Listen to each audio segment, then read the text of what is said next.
మాది గారికి ఈ కార్యక్రమ సభాధ్యక్షులు ఎంఆర్పీఎస్ జనగామ జిల్లా కన్వీనర్ పైసా రాజశేఖర్ మాది గారికి నాతో పాటు ఈ పాదయాత్ర ద్వారా మాదిగ ప్రజల్ని చైతన్యం చేస్తూ మరో పోరాటానికి మరో సంగ్రామానికి సన్నద్ధం చేయడానికి త్యాగపూరితంగా యాత్రలో సైనికులుగా వచ్చిన నా పాదయాత్ర బృందానికి అదేవిధంగా ఈ సభా ఏర్పాట్లకు సంపూర్ణమైన సహకారం అందించిన ఎంఎస్పీ నాయకత్వానికి వివిధ జిల్లాల నుంచి తరలి వచ్చిన ఎంఎస్పీ బాధ్యులకు అనుబంధ సంఘాల బాధ్యులకు ఈ సభను పరిశీలిస్తున్న ప్రతి ఒక్కరికి ప్రజలు ప్రజాస్వామికవాదులందరికీ మీడియా మిత్రులకు ప్రతి ఒక్కరికి ముందుగా పేరు పేరున నా సామాజిక విద్యార్థి ఉద్యమ నమస్కారాలు తెలియజేస్తా ఉన్నా. కేంద్రంలో అధికారంలో ఉన్న బీజేపీ మాదిగల విషయంలో ఎస్సీ వర్గీకరణ మేము చేస్తాం, మేము అధికారంలోకి వస్తే 100 రోజులలో సమస్య పరిష్కరిస్తామని హామీ ఇచ్చి ఈరోజు సమస్య పరిష్కరించకుండా మాదిగలను మోసం చేస్తుందనే విషయాన్ని స్పష్టంగా సభా వేదిక గుండా తెలియజేస్తా ఉన్నాం. బీజేపీ మూల సిద్ధాంతాన్ని తామే చెప్పుకుంటారు. బీజేపీ మూల సిద్ధాంతం పండిట్ దీన్ దయాళ్ ఉపాధ్యాయ గారి అంత్యోదయ స్ఫూర్తికి అనుగుణంగానే మా పార్టీ నడుస్తుందని చెప్పిన ఓ బీజేపీ నాయకత్వమా చిట్ట చివరి వారికి అభివృద్ధి పదాలు దక్కినప్పుడే అది సామాజిక న్యాయం అనబడుతుందని చెప్పిన ఆ మూల సిద్ధాంతాన్ని గొప్పగా చెప్పుకునే ఓ నాయకులారా, వర్గీకరణ విషయంలో అదే సామాజిక న్యాయ స్ఫూర్తికి అనుగుణంగా ఉన్న మా జాతి సమస్యను పరిష్కరించడంలో ఎందుకు నిర్లక్ష్యం చేస్తున్నారో సమాధానం చెప్పాల్సిన బాధ్యత బీజేపీ మీద ఉన్నదనే విషయాన్ని కూడా స్పష్టంగా తెలియజేస్తా ఉన్నాం. ఖచ్చితంగా 27 ఏళ్ల పోరాటం, 27 ఏళ్ల ఈ పోరాటంలో అనేక ఆటుపోట్లు, అనేక ఇబ్బందులు, అనేక మంది బిడ్డల త్యాగాలు, అనేక మంది జైలుపాలు, అనేక రకాల పోరాటాల ద్వారా ఈ పోరాటాన్ని శక్తివంతులు లేకుండా క్రియాశీలకంగా గౌరవ మందకృష్ణమాది గారు ఈ స్థాయికి తీసుకొచ్చిండు. ఖచ్చితంగా మందకృష్ణమాది గారి నాయకత్వంలో పనిచేసే సైనికులుగా ఖచ్చితంగా కృష్ణమాది గారి నాయకత్వంలో జాతి లక్ష్యమైన ఏబిసిడి వర్గీకరణను సాధించుకునేందుకు ఎంతటి త్యాగానికైనా సిద్ధమైన ఈ సంగ్రామానికి సిద్ధమైన విషయాన్ని స్పష్టంగా బీజేపీకి తెలియజేస్తా ఉన్నాం. ఖచ్చితంగా 1997లోనే గౌరవ మందకృష్ణమాది గారు మాదిగల మహాపాదయాత్ర పేరుతో ఈ ఆంధ్రప్రదేశ్ నగరాన్ని, ఆంధ్రప్రదేశ్ రాష్ట్రాన్ని మాదిగల ప్రబంధనంగా మార్చి హైదరాబాద్ నగరాన్ని మాదిగల కబ్జాలోకి తీసుకొని ఖచ్చితంగా వర్గీకరణను సాధించిన చరిత్ర గౌరవ మందకృష్ణమాది గారికి ఆనాటి మహాపాదయాత్రకు ఉన్నదనే విషయాన్ని కూడా గుర్తు చేస్తున్నాం. అదే స్ఫూర్తిగా ఖచ్చితంగా అన్నగారు ఆనాడు చేసిన మహాపాదయాత్రకు స్ఫూర్తిగా తీసుకొని ఈ మాదిగల సంగ్రామ యాత్ర కూడా ఖచ్చితంగా పాలకుల మెడలు వంచే విధంగా వర్గీకరణ సాధించుకునేంత వరకు మేము పోరాటం చేస్తామనే విషయాన్ని కూడా స్పష్టంగా గుర్తు చేస్తా ఉన్నాం. ఖచ్చితంగా వర్గీకరణ విషయంలో స్పష్టమైన వైఖరిని బీజేపీ తెలియాల్సిందే. పాలక పక్షాలు తమ వైఖరిని విలువడించకుండా మోసం చేస్తే, కాలయాపన చేస్తే రానున్న రోజులలో పార్టీలకు బుద్ధి చెప్పే విధంగా భవిష్యత్ కార్యాచరణ సిద్ధమవుతుందనే విషయాన్ని కూడా స్ఫూర్తిగా గుర్తు చేస్తా ఉన్నాం.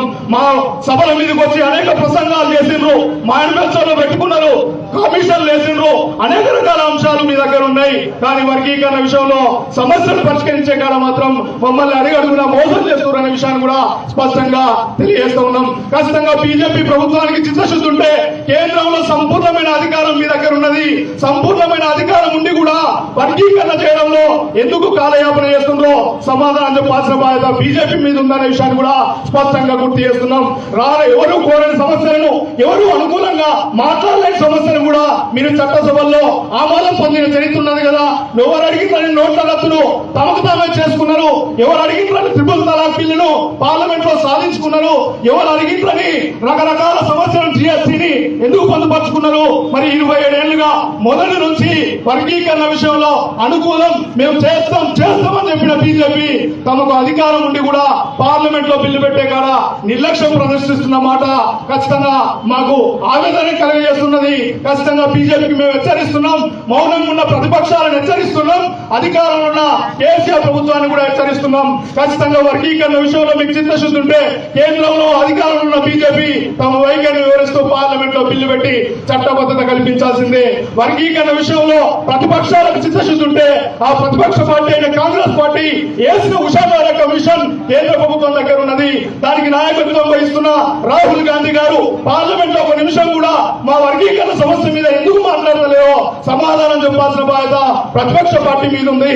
అదేవిధంగా వర్గీకరణ పోరాటానికి నేనే నాయకత్వం వహిస్తా, అఖిల పక్షాన్ని నేనే ఢిల్లీకి తీసుకుపోతా అని గొప్ప చెప్పిన కేసీఆర్ అఖిల పక్షాన్ని ఢిల్లీకి తీసుకెళ్లకుండా ఎందుకు మోసం చేస్తుండో సమాధానం చెప్పాల్సిన బాధ్యత ఉన్నదనే విషయాన్ని కూడా మేము సూటిగా గుర్తు చేస్తున్నాం. ఖచ్చితంగా పాలకుల మోసాన్ని ప్రజాక్షేత్రంలో వివరించడం కోసం, మందకృష్ణ మాదిగ గారు చేసిన పోరాటాలను ప్రజల్లో వివరించడం కోసం మా మాదిగల సంగ్రామ యాత్ర గ్రామ గ్రామాల తిరుగుతూ ప్రతి పల్లెను చుట్టుకుంటూ ఈ పోరాటం ముందుకు నడుస్తుందనే విషయాన్ని కూడా మేము స్పష్టంగా తెలియజేస్తున్నాం. ఖచ్చితంగా బీజేపీ కాలయాపన చేస్తూ ఇట్లా మోసం చేయాల్సి వస్తే ఖచ్చితంగా బీజేపీని రాజకీయంగా పొందబెట్టే విధంగా ఒక కార్యాచరణ ఉండాలనే విషయాన్ని కూడా మేము స్పష్టంగా గుర్తు చేస్తున్నాం.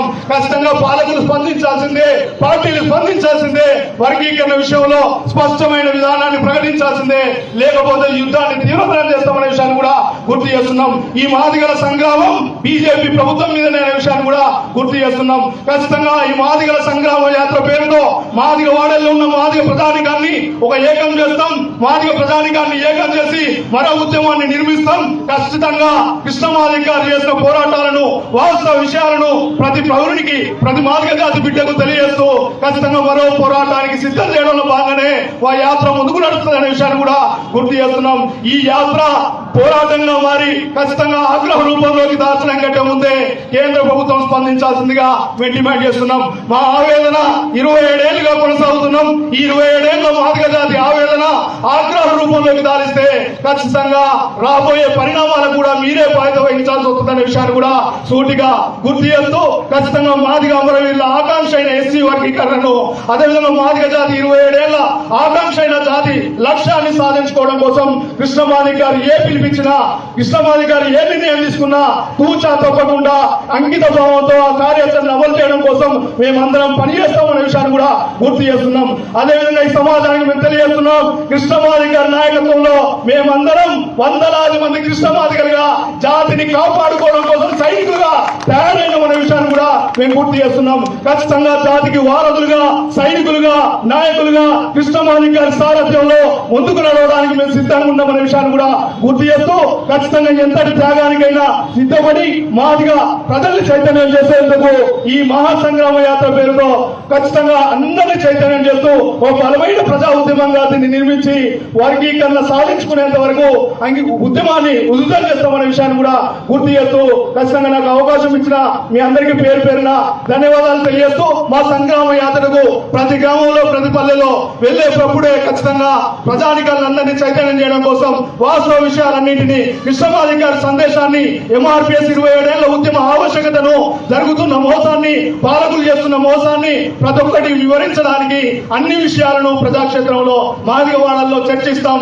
ఖచ్చితంగా ప్రతి గ్రామంలోకి వెళ్తాం, ప్రతి గ్రామంలోకి వెళ్లి ఒక మహా ఉద్యమాన్ని నిర్మిస్తామనే విషయాన్ని కూడా మాదిగ వాడల్ని దండోద్యమ కేంద్రాలుగా వచ్చి భవిష్యత్ పోరాటాలను సిద్ధం చేస్తామనే విషయాన్ని కూడా అన్నగారికి హామీ ఇస్తూ ఖచ్చితంగా మీరు ఎలాంటి బాధ్యతలపై చెప్పినా, నిజంగా ఎలాంటి కార్యాచరణ ఇచ్చినా అంకిత భావంతో క్షేత్ర స్థాయిలో దాన్ని విజయవంతం చేస్తామనే విషయాన్ని కూడా అన్నగారి దృష్టికి తీసుకొస్తున్నాం. ఖచ్చితంగా ఈ పాదయాత్ర నాకు అన్నగారు బాధ్యత ఇచ్చిన తర్వాత వరంగల్ ఉమ్మడి జిల్లా వ్యాప్తంగా దాదాపు ఈ పాదయాత్ర కొనసాగుతుంది. ఈ పాదయాత్ర కొనసాగే క్రమంలో ఎంఆర్పీఎస్, ఎంఎస్పీ మరియు అనుబంధ విభాగాల నాయకత్వం, ప్రజలు, ప్రజాస్వామికవాదులందరూ అండగా నిలబడాల్సిందిగా, ఆశీర్వాదం ఇవ్వాల్సిందిగా ప్రతి ఒక్కరికి పేరు పేరున తెలియజేస్తున్నాం. ఈ బృందం అంతా కలిసి ప్రతి గ్రామాన్ని పర్యటిస్తూ వర్గీకరణ సాధించుకునేంత వరకు ఉద్యమిస్తామనే విషయాన్ని కూడా గుర్తు చేస్తూ నాకు అవకాశం ఇచ్చిన మీ అందరికీ ధన్యవాదాలు తెలియజేస్తూ ముగిస్తున్నా. జై మాదిగ, జై మందకృష్ణ మాదిగ. Thank you. నాగలక్ష్మణ గారికి ప్రత్యేకంగా ధన్యవాదాలు తెలుపుకుంటూ ఇప్పుడు ఎంఎస్పీ నాయకులు, జాతీయ నాయకులు వేల్పుల సూరన్న మాదిగ గారిని కూడా మాట్లాడుతున్నాం, విజ్ఞప్తి చేస్తున్నాం. క్షమించాలి, వేల్పుల సూరన్న మునూరు కాపు గారిని కూడా మాట్లాడుతూ విజ్ఞప్తి చేస్తున్నాం. మాకు అలవాటైంది కాబట్టి నేను మాదిగ పిలుపు కూడా తెచ్చుకోవడానికి ఎక్కువ ఇష్టపడతా. మాదిగ మహాపాదయాత్రకు సభాధ్యక్షులు జనగాం జిల్లా ఎంఆర్పీఎస్ కన్వీనర్ గారు రాజశేఖర్ గారికి, సమావేశ ముఖ్య అతిథులు సామాజిక పరివర్తకులు మందకృష్ణ మాదిగ అన్న గారికి, పాదయాత్ర రథసారథి రావుగాల ఉపేందర్ గారికి, జనగాం గడ్డ ఒకనాడు మన సెంటిమెంట్, అది కృష్ణాల సెంటిమెంట్ కూడా. ఎందుకంటే తెలంగాణ అందరూ వచ్చింది అనుకుంటున్నారు. ఆనాడు కేసీఆర్ నిరాదీక్ష పోతున్న సందర్భంలో ఆయనకి ఏ పార్టీ మద్దతు లేదు, దిక్కుమొక్కు లేదు ఆనాడు కేసీఆర్కు. కానీ కృష్ణన్న ఎక్కడికి పోయి కేసీఆర్ అమర నిరాదీక్షకు మద్దతు ఇవ్వాలని అనుకున్నప్పుడు జనగాం జిల్లా ఈ జిల్లాకి వచ్చే ఇక్కడనే హాస్పిటల్ లేదు, హాస్పిటల్లో ప్రెస్ మీట్ పెట్టి మీడియాలో అందరి ముందు కేసీఆర్ అమర నిరాదీక్ష మద్దతు తెలిపే చరిత్ర మా మందకృష్ణకు ఉన్నది. అయితే ఆ మద్దతు తెలిపిన రోజు కేసీఆర్ పార్టీ కానీ ఆనాడు ఉన్న జాతీయ గవర్నమెంట్ అయిన కాంగ్రెస్ పార్టీ కానీ ఎవ్వరు కూడా మద్దతు తెలపలే. కానీ కేసీఆర్ మొదటిసారిగా మద్దతు తెలిపి ఈ గడ్డ నుంచి వెళ్ళి 13 రోజులు అమరనాథ చేస్తే 13 రోజులు ఎంఆర్పీఎస్ కార్యకర్తలు తెలంగాణ రాష్ట్రంలో ఉర్రూతల గురించి పోరాటం ఎట్లా చేయాలనో టీఆర్ఎస్ కార్యకర్తలు నేరుగా చరిత్ర ఎంఆర్పీఎస్ కార్యకర్తలకు ఆనాడు ఉన్నది. అప్పటి వరకు టీఆర్ఎస్ కార్యకర్తలు పోరాటం ఎట్లా చేయాలో తెలియదు. అదొక సాక్ష్యం. కేసీఆర్ నిమ్మరసం తీసుకున్నప్పుడు నేను పక్కకే ఉన్నా. రోషయ్య హెలికాప్టర్ వస్తున్నాడు, ముఖ్యమంత్రి గారు నిమ్మరసం ఇస్తారట అంటే నాకు రోష అయ్యద్దు. ఈ ఆపత్తి కాలంలో ఉద్యమాన్ని కాపాడి ఉద్యమాన్ని నడిపించిన నాయకుడు మందకృష్ణ మాదిగా నా గురువైన జయశంకర్ తారనే నిమ్మరసం తీసుకుంటున్నాడు. అది వాస్తవం కాదా? అంతటి సెంటిమెంట్ ఉన్న గడ్డ కాంగ్రెస్ పార్టీ మాదిగలను మోసం చేస్తే మా ముగ్గురు తమ్ముళ్ళు వాళ్ళ హైదరాబాద్కు వాళ్ళ సోనియా గాంధీ లాంటి నాయకులు మొత్తం హైదరాబాద్కి వస్తే మా నలుగురు తమ్ముళ్ళు బలిదానం అయ్యారు. ఆ రోజు బలిదానం అయ్యారు. కానీ బీజేపీ పార్టీ ఏమనుకుంటారంటే బాపును చూసి బలపడుకుంటాను. తెలంగాణలో బాపును చూసి బలపడుకుంటుంది. మాదిగలు లేకుండా ఎస్సీ వర్గీకరణ చేయకుండా ఎస్సీ వర్గీకరణ గురించి మాట్లాడకుండా నువ్వు ఏదో జాతీయ సమావేశం పెడతానట, ఏదో రాష్ట్ర కమిటీ మీటింగ్లు పెడతానట హైదరాబాద్ లో. అది కాంగ్రెస్ పార్టీని అడిగి చూడు. ఆనాడు మా తమ్ముడు పొన్నాల సురేందర్ గాంధీ భవన్ లో ఏం జరిగిందో వాడికి చెప్తాడు. ఆనాడు సోనియా గాంధీ మీటింగ్ లో 7 కోట్లను అడ్డుకున్న చరిత్ర మా చెల్లె చనిపోయింది. ఆనాడు జీవక్క ఆనాటి ఉద్యమ చరిత్ర వాళ్ళ మీటింగ్లే 1 లక్షల మంది మీటింగ్లలో కుర్చీలు ఎగరేసి వాళ్ళ కుర్చీలు క్యాన్సిల్ చేసే చరిత్ర ఎంఆర్పీఎస్ కార్యకర్తలకు ఉన్నది. మీరు కాక అలాంటి వాటికి గురి కావాలంటే మీరు బలికొనాలంటే మా తమ్ములేం కాదు, మా తమ్ములో రానియం కూడా ఆడికి వస్తే ఇస్తే మా వయసు అయిపోయింది. మీవేసి బలైతే అవసరం ఉండే బీజేపీ నాయకులు అలా చెప్తున్నాం. మీ పిడికిలో మీరు కాక నోరు విప్పకుండా తెలంగాణలో మీ జాతీయ సమస్య పెట్టాలనుకుంటే మీ దమ్ము ధైర్యం ఉంటే ఎంఆర్పీఎస్ గురించి కానీ వర్గీకరణ గురించి మాట్లాడకుండా హైదరాబాద్ లో మీటింగ్ పెట్టి చూడండి. ఎంఆర్పీఎస్ అంటే ఏంటిదో చూపిస్తాం మీకు. ఇది ఏమో గుజరాత్ కాదు, ఇదేమో యూపీ కాదు, ఉత్తరప్రదేశ్ కాదు, తెలంగాణ జిల్లా. ఇది సెక్యులరిజం జిల్లా. ఇది కమ్యూనిస్టుల గడ్డ. ఇది ఎంఆర్పీఎస్ పురుడు పోసుకున్న గడ్డ, ఎంఆర్పీఎస్ నాయకుని గడ్డ, కన్న గడ్డ. ఇది నువ్వు వచ్చి చూడు, నీకు చూపిస్తాం. మా ఎంఆర్పీఎస్ అంటే ఏంటో చూపిస్తాం. నీకు ఢిల్లీలో చూపెట్టాం. నెల రోజులు ఎవరు కూడా ఉద్యమం నడిపోయి ఢిల్లీలో ఒక ఎంఆర్పీఎస్ అనేది నెల రోజులు ఢిల్లీలో చూపెట్టాం. అది ఒక్కడే కాదు, ఎంఆర్పీఎస్ నాయకులకు ఒక్కటి చెప్తున్నా, పాదయాత్ర చేసే తమ్ములకు ఒకటి చెప్తున్నా, రాజకీయ పార్టీలన్నీ మనకు మద్దతు తెలిపాయి. ఆనాడు తెలంగాణకు మద్దతు తెలిపినప్పుడు కాంగ్రెస్ పార్టీ ఒక్కటే దోషి కేంద్ర ప్రభుత్వంలో. ఈనాడు మన వర్గీకరణ చేయని పార్టీ ఏంటిది? బీజేపీ పార్టీ దోషి. మా తమ్ముళ్ళు పాదయాత్ర చేస్తున్నారు. మా తమ్ముళ్ళు పాదయాత్ర చేసినప్పుడు ఆడున్న కాంగ్రెస్ వాళ్ళు, ఆడున్న టీఆర్ఎస్ వాళ్ళు, సిపిఎం వాళ్ళు మా తమ్ముల పాదయాత్ర కాడికి వచ్చి మీరు మాట్లాడకపోతే మీరు కూడా గ్రామాలలో ఎట్లా తిరుగుతారు అది కూడా చూస్తాం. ఎందుకంటే మీరందరూ వర్గీకరణ కావాలని మాట్లాడిన వాళ్ళే. చేసే స్థానంలో బీజేపీ ఉన్నది. మరి బీజేపీ ప్రశ్నించే స్థానం ఎవరితో ఉండాలి? మీ అందరూ ఉండాలి. ప్రశ్నించే కాలం మా తమ్ముళ్ళు పల్లెలకు వస్తాను. ఆ పల్లెలకు వచ్చినప్పుడు సిపిఎం టీఆర్ఎస్ కాంగ్రెస్ పార్టీ మద్దతు తెలపలేదనుకో వాడు గ్రామ సర్పంచ్ అయినా కానీ, లేక వాడు ఎంపీపీ అయినా కానీ, ఎమ్మెల్యే కానీ, ఎవరైనా కానీ అక్కడ అడ్డుకొని తిరండి మిగతా పార్టీలను. ఎందుకంటే మద్దతు తెలపడం అంటే ఇలాంటి బిడ్డలకు వచ్చి మద్దతు తెలపడం కాదు. నా తమ్ములు పాదయాత్ర చేస్తున్నారు. పాదయాత్ర చేస్తుంటే ఆ తమ్ములకు మద్దతు తెలపండి, ఆ తమ్ముడు వస్తుంటే మద్దతు తెలపండి.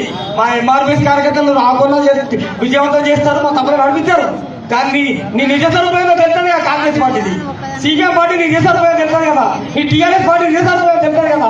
అందుకు నీ ప్రశ్న అడగవలసింది అన్న. ఎక్కువ తక్కువ టైం తీసుకుంటే క్షమించాలని కోరుకుంటూ ఇంతతో ముగిస్తున్నా. జయమంత కృష్ణవాది అన్నగారికి ధన్యవాదాలు.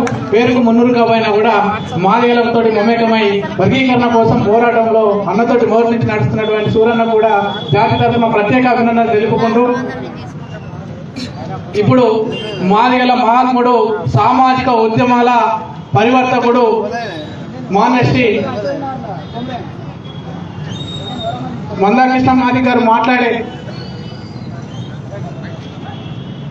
మానశ్రీ మందాకృష్ణ మాది గారు అన్న పేరు చెప్పడానికే సిగ్గుపడుతున్నటువంటి కులం నుండి ఈరోజు మేము మాదిగలము అనే ఎక్కువ స్థాయికి తీసుకొచ్చినటువంటి మందాకృష్ణ మాది గారికి మాదిగ జాతి ఎన్ని తరాలైనా ఎన్ని జన్మలైనా సరే రుణపడి ఉంటుందని కూడా మేమందరం కూడా సకాలంగా మీకు చెప్పుకుంటున్నామన్నా.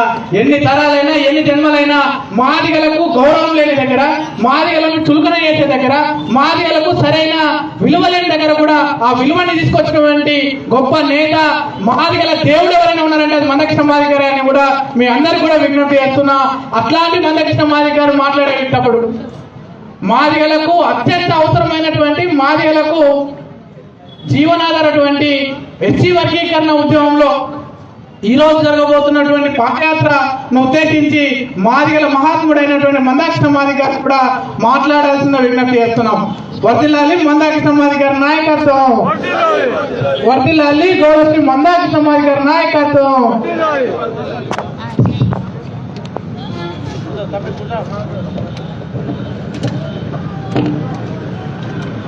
ఎస్సీ రిజర్వేషన్ల వర్గీకరణకి చట్టబద్ధత కల్పించడంలో కేంద్ర ప్రభుత్వం అవలంబిస్తున్న తీవ్రమైన నిర్లక్ష్యానికి నిరసనగా తెలంగాణ, ఆంధ్రప్రదేశ్, కర్ణాటకతో పాటు జాతీయ స్థాయిలో మాదిగల్ని మరో పోరాటానికి సిద్ధం చేయడం కోసం జరుగుతున్న పాదయాత్రలో భాగంగా ఈరోజు మాదిగ స్టూడెంట్ ఫెడరేషన్ జాతీయ ప్రధాన కార్యదర్శి తమ్ముడు ఉపేందర్ మాదిగ మరియు ఎంఎస్ఎఫ్, ఎంఆర్పిఎస్ నాయకుల ఆధ్వర్యంలో ఈరోజు జనగామ కేంద్రం నుంచి మొదలైన ఈ పాదయాత్ర అందులో భాగంగా జరుగుతున్న సభకు అధ్యక్షత వహించిన తమ్ముడు జిల్లా కన్వీనర్ రాజశేఖర్ మాదిగ, వేదిక మీద ఉండబడే పాదయాత్ర బృంద సభ్యులకి, ఈ బృందాన్ని ప్రోత్సహించడానికి అండగా నిలబడడానికి వచ్చిన మాదిగేతర ప్రజలకు, ఉద్యోగస్తులకు, మేధావులకు, వివిధ రాజకీయ పక్షాల పెద్దలకి నుంచి మొదలైన పాదయాత్ర వివరాలని ఈ ఉమ్మడి జిల్లా, ఈ రాష్ట్ర స్థాయి ప్రజలకు చూపెట్టడానికి, తెలియచెప్పడానికి వచ్చిన పాత్రికేయ మిత్రులు, ఎలక్ట్రానిక్ సోదరులందరికీ ప్రతి ఒక్కరికి ముందుగా నా హృదయపూర్వక నమస్కారాలు, ధన్యవాదాలు. సోదరులారా, ముఖ్యంగా పాత్రికేయ మిత్రులు చాలాసేపు ఇక్కడ ఉన్న సమయంలో ముందుగా రేపు ప్రజలకు తెలియజేయాల్సిన మొదటి సందేశాన్ని దృష్టి పెట్టుకొని మీకు వార్త అందించడానికి మొదటి 5-10 నిమిషాలు మీ ముందుకు తీసుకొస్తాను. తర్వాత మిగతా విషయాలు కార్యకర్తల కోసం, సమాజం కోసం చెప్పాల్సిన బాధ్యత ఉన్నది కాబట్టి నెక్స్ట్ విషయంకి వెళ్తాను. ఈ పాదయాత్ర కేంద్ర ప్రభుత్వంతో ప్రత్యక్షంగా తాడో పేడో తేల్చుకోవడం కోసమే, మాదిగల్ని సిద్ధం చేయడం కోసం జరుగుతున్న పాదయాత్ర. కేంద్ర ప్రభుత్వానికి నాయకత్వం వస్తున్న బీజేపీ షెడ్యూల్ కులాల వర్గీకరణకు మద్దతు అంటూ 28 సంవత్సరాలుగా మాదిగల్ని నమ్మిస్తూ మభ్యపెడుతూ వచ్చింది. అదే బీజేపీ చాలా సందర్భాల్లో తన ప్రకటనలో కేంద్రంలో కనుక మేము అధికారంలోకి వస్తే 100 రోజుల్లోనే వర్గీకరణ అమలు చేసి చూపెడతామని చెప్పి వాగ్దానం కూడా చేసింది. 28 సంవత్సరాలుగా వర్గీకరణకు మద్దతు ఇస్తున్న బీజేపీ గత 8 ఏళ్లుగా కేంద్రంలో సంపూర్ణ మెజారిటీ కలిగి ఉండి వాళ్ళు అనుకున్న చట్టాలను, రాజ్యాంగ సవరణలను సంపూర్ణంగా లోక్సభలో, రాజ్యసభలో పూర్తి చేసుకున్న బీజేపీ ఎస్సీ వర్గీకరణ అంశాన్ని 8 ఏళ్లలో ఒక అడుగు కూడా ముందుకు నడిపించలేకుండా పోయింది. ఇది మమ్మల్ని నమ్మించిండ్రు అనడానికి, అదే సమయంలో వాళ్ళ నిర్లక్ష్యానికి ఇది ఒక పరాకాష్ట. 28 సంవత్సరాలు ఎస్సీ వర్గీకరణకు అనుకూలంగా బీజేపీ మాట్లాడడం అంటే మమ్మల్ని నమ్మించడమే. 100 రోజుల్లో వర్గీకరణ అన్న వాళ్ళు 8 ఏళ్లుగా పరిపాలిస్తూ కూడా వర్గీకరణ అంశాన్ని పరిష్కరించకపోవడం అనేది వాళ్ళ తీవ్రమైన నిర్లక్ష్యమే. నమ్మించిండు అనడానికి సాక్ష్యం మీ కళ్ళ ముందు వివరాలు చెప్తాను. రేపు జూలై 7 వస్తే ఎంఆర్పిఎస్ ఉద్యమం ప్రారంభమై 28 సంవత్సరాలు. ఈ 28 సంవత్సరాల్లో ఎంఆర్పిఎస్ ప్రారంభం చేసిన మొదటి జిల్లా అయిన ప్రకాశం జిల్లాలో 94లోనే మేము మీటింగ్ పెట్టినప్పుడు అక్కడ బీజేపీ పెద్దలు వచ్చి వర్గీకరణ సపోర్ట్ చేసిపోయారు. 94 నుంచి మొదలుకుంటే నేటి వరకు మొన్నటికి మొన్న ఢిల్లీలో వేలాది మంది విద్యార్థులతో చేసిన మహాధర్నా వరకు బీజేపీ పెద్దలందరూ వచ్చి మద్దతు పోయారు. అంటే 28 సంవత్సరాలుగా వర్గీకరణకు బీజేపీ పెద్దలు మద్దతు వచ్చారనడానికి 94 సాక్ష్యం, 2002 సాక్ష్యం, 22 సాక్ష్యం. రెండోది, అది సూత్రరీత్యా వర్గీకరణకు ఎన్ని దశలుగా, ఎన్ని రకాలుగా వాళ్ళు సపోర్ట్ చేశారో రెండో సాక్ష్యం చెప్తున్నాను నేను. బీజేపీ తెలుగు నేల మీద జరుగుతున్న 2 ఉద్యమాలను అర్థం చేసుకొని 2 ఉద్యమాలకు మద్దతు ప్రకటించింది తీర్మానాల ద్వారా. 96లో తిరుపతిలో ఉమ్మడి ఆంధ్రప్రదేశ్ బీజేపీ రాష్ట్ర శాఖ సమావేశమై ఎస్సీ వర్గీకరణ ఉద్యమానికి ముందు మద్దతు ప్రకటించింది. 96లో బీజేపీ ఉమ్మడి రాష్ట్ర కమిటీ వి రామారావు గారు అధ్యక్షుడు ఉన్నప్పుడు తిరుపతిలో సమావేశమై ఎస్సీ వర్గీకరణకు మద్దతు ప్రకటించింది. రెండో ఉద్యమమైన తెలంగాణకు బీజేపీ 97లో కాకినాడ తీర్మానం ద్వారా మద్దతు ఇచ్చింది. అంటే 2 చారిత్రాత్మకమైన ఉద్యమాలు, ఎస్సీ వర్గీకరణ ఉద్యమం, మాదిగ ఉద్యమం, తెలంగాణ రాష్ట్ర ఏర్పాటు ఉద్యమం. ఏ ఉద్యమానికి ముందు తీర్మానంగా మద్దతు ఇచ్చిండ్రు అంటే 96లోనే వర్గీకరణకు మద్దతు ఇచ్చారు, 97లో తెలంగాణకు మద్దతు ఇచ్చారు. అంటే ముందు తీర్మానం చేసింది ఎస్సీ వర్గీకరణ మీద. అంటే మమ్మల్ని నమ్మించిండ్రు అనడానికి సాక్ష్యం. మూడో విషయం, మీరు ఎప్పుడైనా ఏ వేదికలను పిలిచినా కూడా 2 ఘట్టాల్లో వాళ్ళు ఎప్పుడు మాకు వేదికల మీద కనిపించారు. ఒకటి, ఎంఆర్పిఎస్ ఎక్కడ సభలు జరిపినా, ఎక్కడ సమావేశాలు పెట్టినా ఆ సభలు 100ల మంది సభలోనైనా, 1000 మంది సభలోనైనా, లక్షల మంది సభలోనైనా బీజేపీ నాయకత్వం, రాష్ట్ర, జాతీయ, జిల్లా స్థాయి నాయకత్వం నుంచి మద్దతు ఇచ్చారు. ఎస్సీ వర్గీకరణ కోసం ఉద్యమం జరిగిన ప్రతి కీలకమైన ఘట్టంలో, అది ధర్నా కావచ్చు, అది రాష్ట్రరోకో కావచ్చు, అది నిరాహార దీక్ష కావచ్చు, అది ఆమరణ దీక్ష కావచ్చు, అది రైలు రోకో కావచ్చు, అది ఏదైనా కావచ్చు, అక్కడికి వచ్చి మద్దతు ఇచ్చిపోయారు. అంటే మేము నిర్వహించిన సభలకు వచ్చి మద్దతు ఇచ్చారు, మేము నిర్వహించిన ఉద్యమ ఘట్టాలకు వచ్చి మద్దతు ఇచ్చారు. తీర్మానం చేసింది వాళ్ళే, 28 సంవత్సరాలుగా మద్దతు ఇస్తూ వస్తున్నది వాళ్ళే. మూడో విషయం, బీజేపీ ఎన్నికల మేనిఫెస్టోలో ఒకే అంశం దాదాపు 28 సంవత్సరాలు ఉంటుంది. బీజేపీ ఎన్నికల మేనిఫెస్టోలో ఒకే అంశానికి మద్దతుగా 28 సంవత్సరాలు ఉంటుంది. మీరు ఒకసారి బీజేపీ ఎన్నికల మేనిఫెస్టో చూడండి. అది ఉమ్మడి ఆంధ్రప్రదేశ్ శాసనసభకు జరిగిన, లేదా పార్లమెంటుకు జరిగిన, లేదా ఇప్పుడు తెలంగాణ, ఆంధ్రప్రదేశ్లో విడివిడిగా జరిగిన బీజేపీ పార్టీ మేనిఫెస్టో స్పష్టంగా ఉంటుంది. 94 నుంచి మొన్న 2018-19 వరకు మీరు చూడండి 2018 తెలంగాణ అసెంబ్లీ ఎన్నికల్లో బీజేపీ మేనిఫెస్టో చూడండి, ఎస్సీ వర్గీకరణ చేయించే బాధ్యత మాదే అని అంటారు. ఆంధ్రప్రదేశ్ లో 2019లో అసెంబ్లీ ఎన్నికలు జరిగినాయి, అందులో ఉంటది. 2014 అంతకు ముందు జరిగిన దాంట్లో ఉంటది, 2014 అక్కడ ఉంటది. అంతకుముందు 2009లో ఉంటది, అక్కడ 2000 కేంద్రంలో ఉంటది. అంటే అసెంబ్లీ ఎన్నికల్లో ఎప్పుడు అసెంబ్లీ ఎన్నికలు వచ్చినా, ఎప్పుడు పార్లమెంట్ ఎన్నికలు వచ్చినా ఎన్నికలకు మేనిఫెస్టోలో వాళ్ళ నినాదాలు మారినాయి. కానీ ఎస్సీ వర్గీకరణ విషయంలో మాత్రం ఖచ్చితంగా కట్టుబడినామని మాట్లాడుకుంటూ మేనిఫెస్టో పెట్టుకుంటూ వచ్చారు. బహుశా ఈ 28 సంవత్సరాల్లో ఒకే అంశానికి మద్దతు 28 సంవత్సరాలుగా బీజేపీ మేనిఫెస్టోలో ఉన్నది అంటే ఒక వర్గీకరణ అంశమే ఉన్నది. అంటే మీ దృష్టికి తీసుకొచ్చే విషయం మమ్మల్ని నమ్మించడానికి ఎన్ని రకాలుగా చేసుకుంటూ వచ్చిందానికి సాక్ష్యం. ఇకపోతే గత యూపీఏ ప్రభుత్వం నడిచినప్పుడు 10 ఏళ్ళు నడిచినప్పుడు మన్మోహన్ సింగ్ గారు మొదటి ప్రభుత్వానికి, మన్మోహన్ సింగ్ గారు రెండో ప్రభుత్వానికి 2004 2009 మధ్యలో మన్మోహన్ సింగ్ గారి మొదటి ప్రభుత్వం, 2009 2014 మధ్యలో మన్మోహన్ సింగ్ గారు రెండో ప్రభుత్వం.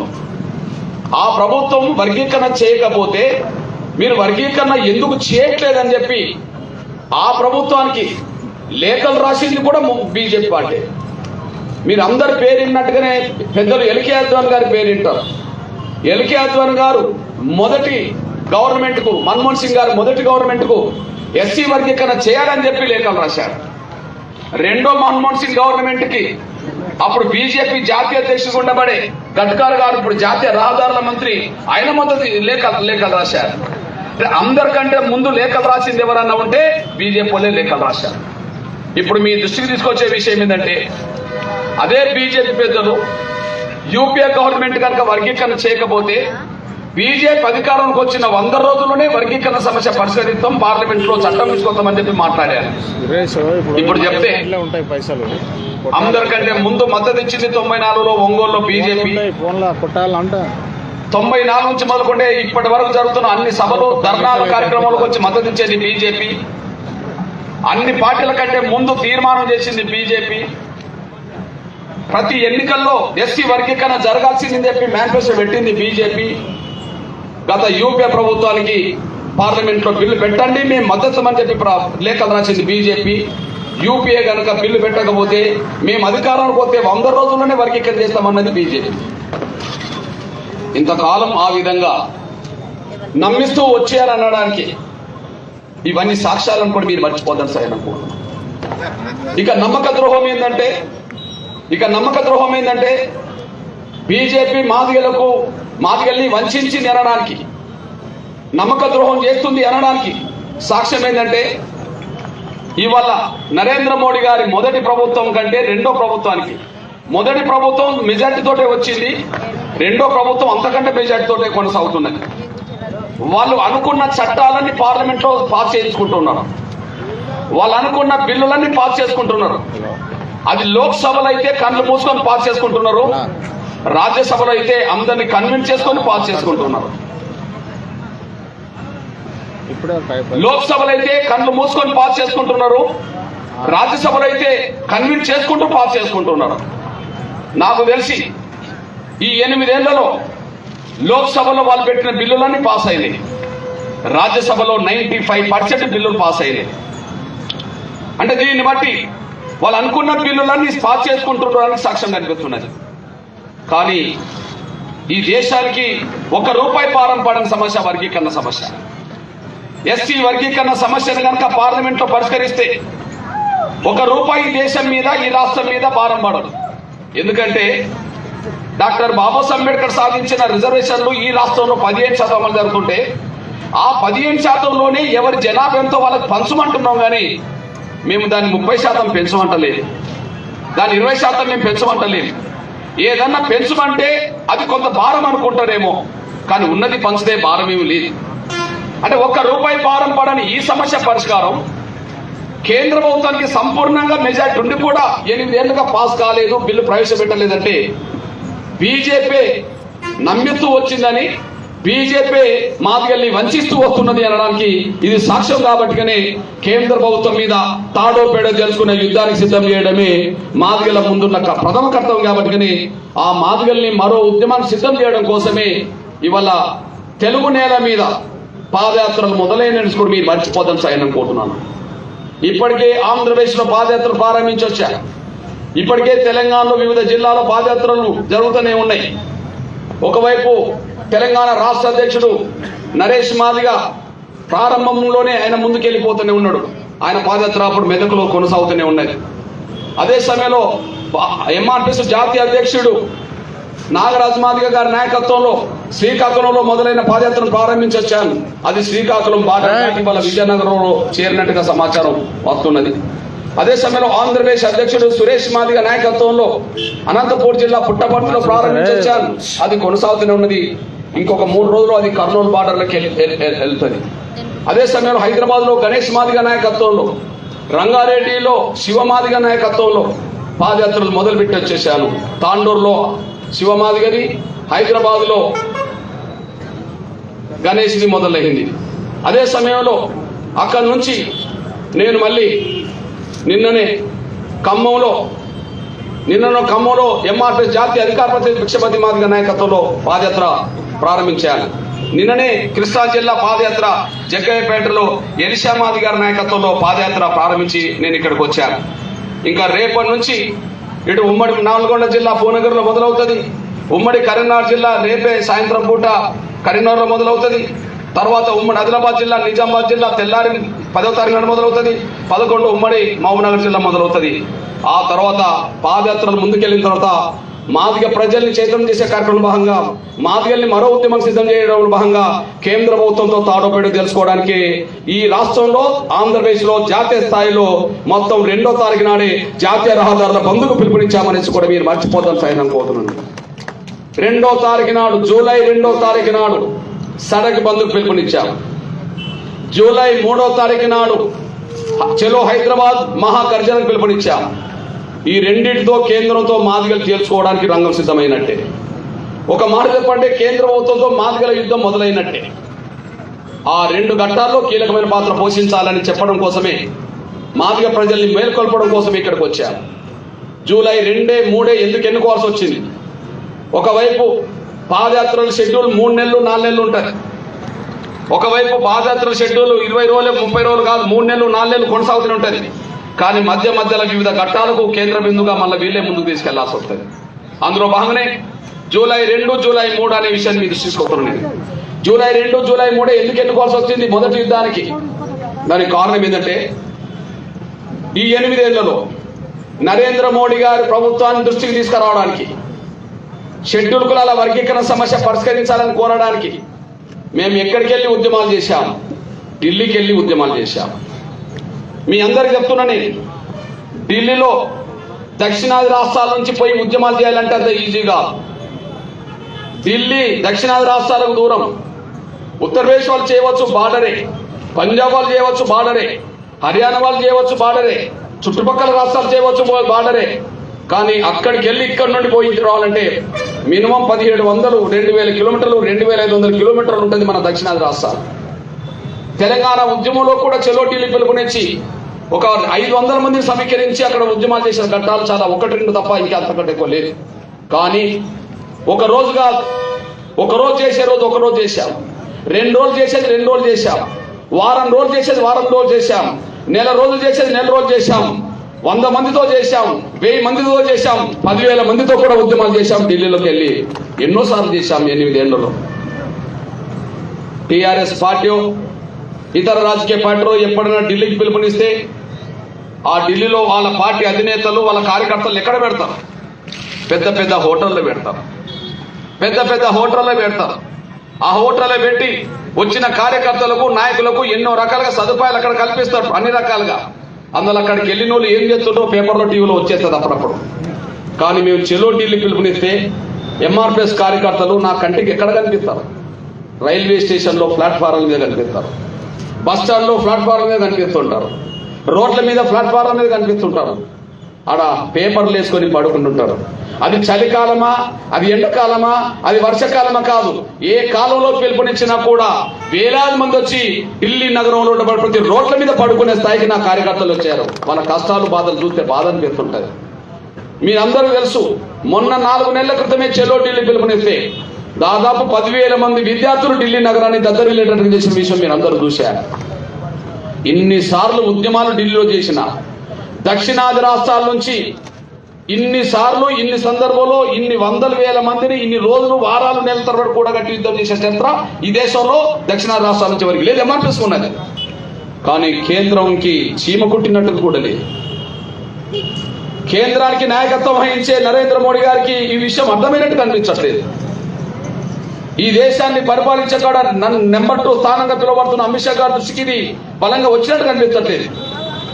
వేదిక మీదకి వచ్చి మద్దతు ఇచ్చే బీజేపీ పెద్దలు వాళ్ళ పెద్దలు ఒప్పించే కాడ నిర్లక్ష్యం చేశారు. ఢిల్లీలో మేము చేసిన ధర్నాలు, ఆవేదన ఢిల్లీ పెద్దల దృష్టికి బలంగా వచ్చినట్టుగా వాళ్ళు అర్థం చేసుకోలేకుండా పోయారు. ఇట్లాంటి పరిస్థితుల్లో జూలై 2, జూలై 3 ఎందుకు ఎన్నుకున్నాం? తెలంగాణ మొత్తం రహదారుల బంద్ జూలై 2 జరుగుతుంది చూడండి. సడక్ బంద్కు పిలుపునిచ్చాం. జూలై 3వ తారీఖు నాడు చలో హైదరాబాద్ మహాగర్జనకు పిలుపునిచ్చాం. ముందు జూలై 2 ఎందుకు పిలుపునిచ్చాం? భారతీయ జనతా పార్టీ కార్యవర్గ సమావేశాలు, భారతీయ జనతా పార్టీ జాతీయ కార్యవర్గ సమావేశాలు హైదరాబాద్ లో జరగబోతున్నాయి జూలై 2, జూలై 3. దానికి ఎవరు వస్తున్నారు? ప్రధానమంత్రి గారు వచ్చి హైదరాబాద్ లో 2 రోజులు ఉండాల్సిందే. అమిత్ షా గారు వచ్చి 2 రోజులు ఉండాల్సిందే. ఈ దేశంలో ఉండబడే బీజేపీ పాలిత ముఖ్యమంత్రులు అందరూ కూడా, రాష్ట్రాల ముఖ్యమంత్రులందరూ కూడా హైదరాబాద్ ఉండాల్సిందే. ఈ దేశంలో బీజేపీ నాయకులు అనబడుతున్న ప్రతి నాయకుడు, నాయకురాలు హైదరాబాద్ ఉండాల్సిందే. వాళ్ళను నడిపించే ఆర్ఎస్ఎస్ పెద్దలు కూడా ఇక్కడ ఉండాల్సిందే. ఎక్కడ ఉండబోతున్నారు? హైదరాబాద్ ఉండబోతున్నారు. ఎస్సీ వర్గీకరణ కోసం 2-3 వేల కిలోమీటర్లు వెళ్ళి ఢిల్లీలో యుద్ధం చేసినప్పుడు, వాళ్ళే ఢిల్లీ హైదరాబాద్ వచ్చినప్పుడు వాళ్ళ సంగతి ఏదో తెలుసుకోవడం కోసమే జాతీయ రహదారులందరూ దిగ్బంధం చేస్తామనేసి కూడా మీరు మర్చిపోతారు సార్, చెప్తున్నాను నేను. జాతీయ రహదారుల దిగ్బంధానికి సడక్ బంద్ పిలుపునివ్వడానికి కారణం అదే, అంతే. మాదిగల్లో గూడు కట్టుకున్న ఆవేదన రోడ్డు మీదకి రాబోతుంది. మాదిగల్లో గూడు కట్టుకున్న కేంద్రం మీద ఉండబడే ఆవేదనే కాదు, ఆవేశమేందో, ఆగ్రహమేందో రేపు రోడ్డు మీద చూడబెట్టబోతుంది మాదిగ జాతి. ఎందుకంటే 28 సంవత్సరాల ఉద్యమం ఎక్కడ నిలబడ్డదో చెప్పండి. 28 సంవత్సరాలు ఈ దేశంలో ఒక సామాజిక ఉద్యమం ఎక్కడ నిలబడ్డదో చెప్పండి. ఏదన్నా ఒక ఉద్యమానికి నాయకత్వం అయితే 5-6 సంవత్సరంలోనే నాయకుడు ఏదో పార్టీలో చేరి పదవులు తెచ్చుకుంటున్నారు. ఆ పార్టీలో చేరి వాళ్ళకి అవకాశం మేరకు పదవులు దక్కించుకుంటున్నారు. అది ఎస్సీ లీడర్లైనా, అది ఎస్టీ లీడర్లైనా, అది బీసీ లీడర్లైనా, ఏ లీడర్లైనా వాళ్ళ అవకాశాల మేరకు పదవులు తెచ్చుకుంటున్న విషయం మనం మీరు చూస్తూనే ఉన్నారు. కానీ భారతదేశంలో ఒకే ఒక్క సామాజిక ఉద్యమం పాలకుల గుండెల్లో నిద్రపోయే ఉద్యమం ఏంటంటే ఎంఆర్పిఎస్ మాత్రమే. ఎంఆర్పిఎస్ వాళ్ళు ఎన్నోసార్లు భ్రమలు పెట్టే ప్రయత్నం చేశారు, తలొగ్గలేదు. ఎంఆర్పిఎస్ ఎన్నోసార్లు వాళ్ళు బెదిరించే ప్రయత్నం చేశారు, తలొగ్గలేదు.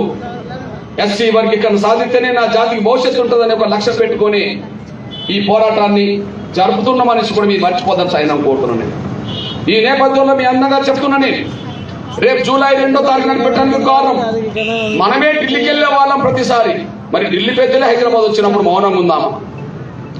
మనమే కష్టాలు పడి, బాధలు పడి, వాళ్ళ దగ్గర 10 రూపాయలు తీసుకొని, వీళ్ళ దగ్గర 10 రూపాయలు తీసుకొని, వాళ్ళ సహకారం తీసుకొని, వీళ్ళ మద్దతు తీసుకొని 1000 రూపాయలు, 2000, 4000, 5000 ఇతర పెద్దల సహకారంతో మనం ఢిల్లీకి వెళ్ళాం. మన చేతులుండి కాదు, మన జేబులుండి కాదు, మన ఇంట్లుండి కాదు. ఎంఆర్పిఎస్ ఉద్యమానికి సమాజంలో మద్దతు ఉన్నది కాబట్టి అందరి శ్రేయభిలాషుల సహకారంతో ఎన్నోసార్లు ఢిల్లీలో ఇంత చేశాం. ఢిల్లీకి ఎందుకు వెళ్ళే వాళ్ళం? 8 ఏళ్ళుగా ఎన్నిసార్లు వెళ్ళాం? 8 ఏళ్ళుగా ఎంత కొట్లాడుతున్నాం? అంతకు ముందు యూపీఏ గవర్నమెంట్ ఉన్నప్పుడు ఎన్నిసార్లు ఢిల్లీకి వెళ్ళాం, ఎన్నిసార్లు ఉద్యమాలు చేశాం, పరిష్కారం దొరకలేదు. మరి ఢిల్లీ పెద్దలు హైదరాబాద్ వస్తున్నప్పుడు మౌనంగా ఉండాలా? కాబట్టి ఏ నరేంద్ర మోడీ గారు అయితే దేశానికి ప్రధానమంత్రి, ఏ హోంశాఖ అంటే దేశాన్ని చక్రం తిప్పుతా అంటుండో, వాళ్ళకు ముచ్చెంటలు పట్టించే విధంగానే రోడ్డు ఎక్కుతాం, వాళ్ళ ముచ్చెంటం పట్టే విధంగానే హైదరాబాద్ నగరాన్ని దిగ్బంధం చేస్తామని కూడా మేము స్పష్టం చేస్తున్నాం. వాళ్ళు జాతీయ కార్యవర్గ సమావేశం ఎక్కడ జరుగుతుందో 3వ తారీఖు నాడు 2 అయితే ఖచ్చితంగా రోడ్లు దిగ్బంధం కావాల్సిందే, తాడోపేట తెలుసుకోవాల్సిందే. దిగ్బంధం కావాల్సిందే, తాడోపేట తెలుసుకోవాల్సిందే. 100,000 మంది, 50 మంది, 100 మంది కాదు, వేలాది మంది రోడ్లు ఎక్కాల్సిందే, రోడ్ల మీద ఉండాల్సిందే. పోలీసులు లాఠీ చార్జ్ చేస్తారా? పోలీసు వారు కేసులు పెడతారా? మన మీద పెట్టే నైతిక హక్కు వాళ్ళకు లేదు. జాతీయ రహదారుల దిగ్బంధం మేము పిలుపునిచ్చాం, సడక్ బంధుకు పిలుపునిచ్చాం. మా సమస్య పరిష్కారం కోసం 18 ఏళ్ళు కొట్లాడుతున్నాం. యూపీఏ గవర్నమెంట్ లో 10 ఏళ్ళు, ఢిల్లీలో ఈ 8 ఏళ్ళు, ఈ రాష్ట్రంలో 8 ఏళ్ళు, ఇప్పుడు 18 ఏళ్ల బట్టి కొట్లాడుతున్నాం ఈ సమస్య పరిష్కారం కోసం. 18 ఏళ్ల బట్టి సమస్య పరిష్కారం కోసం కొట్లాడినా కూడా పరిష్కారం చూపెట్టకపోతే మాదిగల ఆవేదన ఆగ్రహ రూపం దాల్చదా? మాదిగల చైతన్యం ఉద్యమంగా మారితే రోడ్డు బ్లాక్ కావా? రోడ్డు బ్లాక్ అవుతే పోలీసులు లాఠీ చార్జ్ చేస్తారా? ఎంఆర్టీఎస్ కార్యకర్తల మీద లాఠీ చార్జ్ చేసినా, ఎంఆర్టీఎస్ కార్యకర్తల మీద కేసులు పెట్టినా మీరు చట్టాన్ని నిజాయితీగా ప్రయోగించిన వాళ్ళు కాదవుతారనే విషయం మీరు మర్చిపోదు. ఎందుకంటే ఈ రాష్ట్ర గవర్నమెంటే ఈ సంవత్సరం వడ్లు కొనుగోలు కేంద్రం చేయలేదని, ఈ సంవత్సరం వడ్ల కొనుగోలు కేంద్రం చేయలేదని కేంద్ర ప్రభుత్వానికి నిరసనగా గవర్నమెంటే పిలుపునిచ్చింది, టీఆర్ఎస్ఏ పిలుపునిచ్చింది, సడక్ బంధుకు పిలుపునిచ్చింది. ఎన్నేళ్ల ఆవేదన కోసం పిలుపునిచ్చింది? ఎన్నేళ్ల ఆవేదన? మనం పండించిన పంటలను ఈ సంవత్సరం కొనలేదని చెప్పి కేంద్రం మీద ఒత్తిడి పెట్టడం కోసం రోడ్డు సడక్ బంధు పిలుపునిచ్చారు. ఒక సంవత్సరం మన ఆవేదన తెలియజెప్పడానికి రోడ్ ఎక్కితే 18 సంవత్సరాల ఆవేదన తెలియజెప్పడానికి మేము రోడ్ ఎక్కడం ఎట్లా తప్పవుతుంది? ఇక్కడ మంత్రులు రోడ్ ఎక్కి సడక్ బంధు చేయలేదా? ఎమ్మెల్యే చేయలేదా? ఎంపీలు చేయలేదా? ఎమ్మెల్సీలు చేయలేదా? టీఆర్ఎస్ కార్యకర్తలు చేయలేదా? టీఆర్ఎస్ సర్పంచులు చేయలేదా? ఎంపీటీసీలు చేయలేదా? అందరు రోడ్ ఎక్కారు కదా. కేంద్రం ఒక సంవత్సరం నిర్లక్ష్యం చేస్తేనే మీరు రోడ్ ఎక్కడం కరెక్ట్ అవుతే, మరి 18 ఏళ్ళుగా కేంద్ర ప్రభుత్వాలు చేస్తున్న నిర్లక్ష్యానికి మాదిగల రోడ్ ఎక్కడం తప్పెట్లవుతుంది? అదే సమయంలో ఆ రోజు పోలీసు వాళ్ళు ఎక్కడన్నా లాఠీ చార్జ్ చేసిండ్రా? గంటల తరబడి రోడ్ల మీద ఉన్నారు కదా. పోనీ లాఠీ చార్జ్ పక్క పెట్టి ఒక కేసు అన్న పెట్టిండ్రా? పెట్టలేదు కదా. మరి చట్టం అంటే అధికార పార్టీ వాళ్ళకే చుట్టమా? పోలీసులు అధికార పార్టీ వాళ్ళకే చుట్టంగా మారుతారా? ప్రజల హక్కులను కాపాడడానికి, న్యాయమైన ప్రజాస్వామ్య ఉద్యమాలకు మద్దతు ఇవ్వాల్సిన బాధ్యత కూడా ఉన్నది కదా. కాబట్టి నేను చెప్తున్నా, కేసులు పెట్టడం పెట్టకపోవడం అనేది వాళ్ళు చూసుకుంటారు. పెడితే నైతికంగా వాళ్ళదే తప్పు అవుతుంది. టీఆర్ఎస్ వాళ్ళ మీద లేని కేసులు, టీఆర్ఎస్ వాళ్ళ మీద లేని లాఠీ చార్జీలు ఎంఆర్పీఎస్ మీద ఎందుకు జరుగుతున్న తర్వాత కూడా చూస్తాం. అట్లాంటి పరిస్థితుల్లోనే నా మాదిగ జాతి యావత్తు ఖచ్చితంగా ప్రధానమంత్రి నరేంద్ర మోడీ గారితో పాటు, అమిత్ షాతో పాటు దేశ నాయకులందరూ హైదరాబాద్ సమయంలోనే దేశం మొత్తం చూసే విధంగా, ప్రపంచం మొత్తం చూసే విధంగా రోడ్లన్నీ బంద్ కావాల్సిందిగా నేను సవినంగా విజ్ఞప్తున్నాను. దానికి చిన్న పిల్లలు ఎక్కాల్సిందే, పెద్దలు ఎక్కాల్సిందే, నా తల్లులు ఎక్కాల్సిందే, నా చెల్లెలు ఎక్కాల్సిందే, అందరూ ఎక్కాల్సిందే. కానీ రోడ్లన్నీ బ్లాక్ కావాల్సిన బాధ్యత ఉన్నది. వాళ్ళ దృష్టిలో బలంగా తీసుకురావాల్సిన అవసరం ఉన్నది. 3వ తారీఖు నాడే వెంటనే రోడ్లు ఎక్కిన తెల్లారే చలో హైదరాబాద్ సిద్ధంగా రండి. మన కార్యాలయం నుంచే ప్రదర్శన మొదలు పెడతాం. మన కార్యాలయం నుంచి ప్రదర్శన ఎక్కడి వరకు పోతుంది? బీజేపీ ఎక్కడైతే జాతీయ కార్మిక సమావేశం జరుగుతుందో అది పెద్ద పెద్ద హోటళ్లు చేస్తారా, లేకపోతే ఇంకో 10-20 ఎకరాల స్థలం తీసుకొని చేస్తారా? ఏమన్నా కానివ్వండి. కానీ మన ప్రదర్శన సూటిగా మన జాతీయ కార్యక్రమం జరిగే స్థలం వరకే మన ప్రదర్శన పోతాం కూడా మీరు మర్చిపోదు. అక్కడ పోతున్న కార్యక్రమంలో భాగంగా ఏదైనా అడ్డంకులు కల్పించిందనుకో, ఏదైనా అవరోధాలు కల్పించిందనుకో, అది ఖచ్చితంగా మాదిగల తిరుగుబాటే మారుతుంది. హైదరాబాద్ నగరమే దిగ్బంధం అవుతుంది అని కూడా మేము స్పష్టం చేస్తున్నాం. హైదరాబాద్ నగరం దిగ్బంధం చేసుకునే కాడికి తీసుకొస్తారో లేదా ప్రదర్శనకు ఆమోదించి తీసుకెళ్తారో తేల్చుకోవాల్సింది కూడా ఇక్కడ ఉండబడే డిపార్ట్మెంటు, స్థానిక ప్రభుత్వం మీదనే ఉన్నదనేసి కూడా మర్చిపోద్దని సైన్యం కోరుతున్నాను.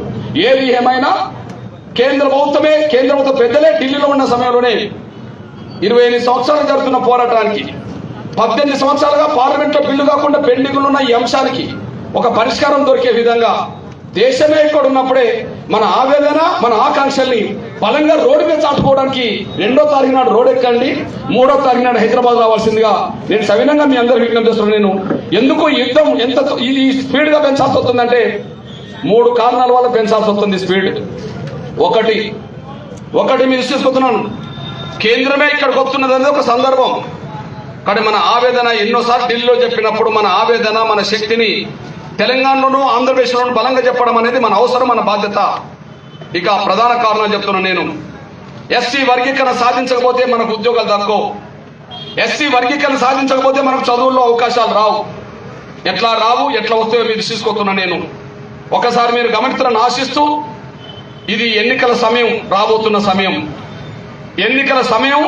ఈ ఎన్నికల సమయంలోనే నిరుద్యోగ యువకులను ఆకర్షించడం కోసమే కేసీఆర్ ప్రభుత్వం 1,00,000 ఉద్యోగాలు దరిదాపు ప్రకటన చేసింది, భర్తీ చేస్తామని చెప్పి. కేసీఆర్ ప్రభుత్వం దాదాపు 1,00,000 ఉద్యోగాల భర్తీ చేస్తామని ప్రకటన చేసింది. దానికి అనుగుణంగా కొంత కసరత్తు మొదలైనట్టుగా పేపర్లో, టీవీలో వస్తున్నాయి. ఎందుకు చేస్తున్నాడు? ఇప్పుడు 7 ఏళ్లుగా చేయని కసరత్తు, ఉద్యోగాల భర్తీ మీద 7 ఏళ్లుగా చేయని కసరత్తు ఇప్పుడు ఎందుకు చేస్తున్నాడు? దానికి కారణం నిరుద్యోగ యువతలో కేసీఆర్ ప్రభుత్వం మీద ఉండబడే వ్యతిరేకత బలంగా పెరిగిందని, ఈసారి ఎన్ని మాటలు చెప్పినా నిరుద్యోగులు నమ్మరని, కేసీఆర్ ప్రభుత్వాన్ని ఓడించడానికి సిద్ధపడుతున్నారనే సంకేతాలు ఇంటెలిజెన్స్ ద్వారా అందినాయి. కాబట్టి నిరుద్యోగ యువతను ఆకర్షించడం కోసం కొంత ఉద్యోగాల భర్తీ చేయక తప్పని పరిస్థితులు ఆయనకు నెట్టబడ్డాడు. కాబట్టి అవి ముందుకెళ్లబోతున్నాయి. అదే సమయంలో విద్యా సంవత్సరం వస్తున్నది. ఈ విద్యా సంవత్సరం లోపే వర్గీకరణ సాధిస్తేనే మన బిడ్డలకు ఉన్నత విద్యా అవకాశాలు దక్కుతాయి. ఈ ఎన్నికల మేనిఫెస్టో రాకముందే, ఎన్నికల ప్రక్రియ సంపూర్ణంగా ముందుకు రాకముందే ఈ నోటిఫికేషన్ లో భాగంగా వచ్చే ఉద్యోగాల్లో ఏబిసిడి వర్గీకరణనే మన బిడ్డలకు మేలు జరుగుతుంది. ఏబిసిడి వర్గీకరణ ఉంటే ఏం జరుగుతుంది, లేకపోతే ఏం జరుగుతుంది? 1,00,000 ఉద్యోగాలు కేసీఆర్ ప్రభుత్వం భర్తీ చేస్తే అందులో 15,000 ఉద్యోగాలు ఎస్సీలకు వస్తాయి. 1,00,000 ఉద్యోగాలు భర్తీ చేస్తే అందులో 15,000 ఉద్యోగాలు ఎస్సీ పిల్లలకు వస్తాయి. ఎస్సీ పిల్లల కంటే అందరికి వస్తాయి. ఆ 1,00,000 ఉద్యోగాల్లో 15,000 ఎస్సీలకు వస్తే, వర్గీకరణ రాకపోతే ఆ 15,000లో మనకు 1,100 కూడా రావు. ఎస్సీ రిజర్వేషన్ వర్గీకరణ లేకపోతే ఆ 15,000 ఉద్యోగాల్లో మనకు 10% కూడా, అందులో 10% కూడా మనకు రావు, 1,500 కూడా రావు. కానీ అదే ఎస్సీ వర్గీకరణ జరిగి ఉంటే అదే 15,000 ఉద్యోగాల్లో మినిమం 11,000 ఉద్యోగాలు మన బిడ్డలకు దక్కడానికి అవకాశం ఉన్నది. మినిమం 11,000 ఉద్యోగాలు మన బిడ్డలకు దక్కడానికి అవకాశం ఉన్నది. ఎందుకు? మన జనాభా తెలంగాణలో మినిమం 11% ఉన్నది కాబట్టి, ఇంకా పెరిగితే 12% అవుతుంది. కాబట్టి నేను మినిమం గురించే మాట్లాడుతూ 11% అనుగుణంగా 11,000 ఉద్యోగాలు మన పిల్లలకు రావడానికి అవకాశం ఉంటుంది.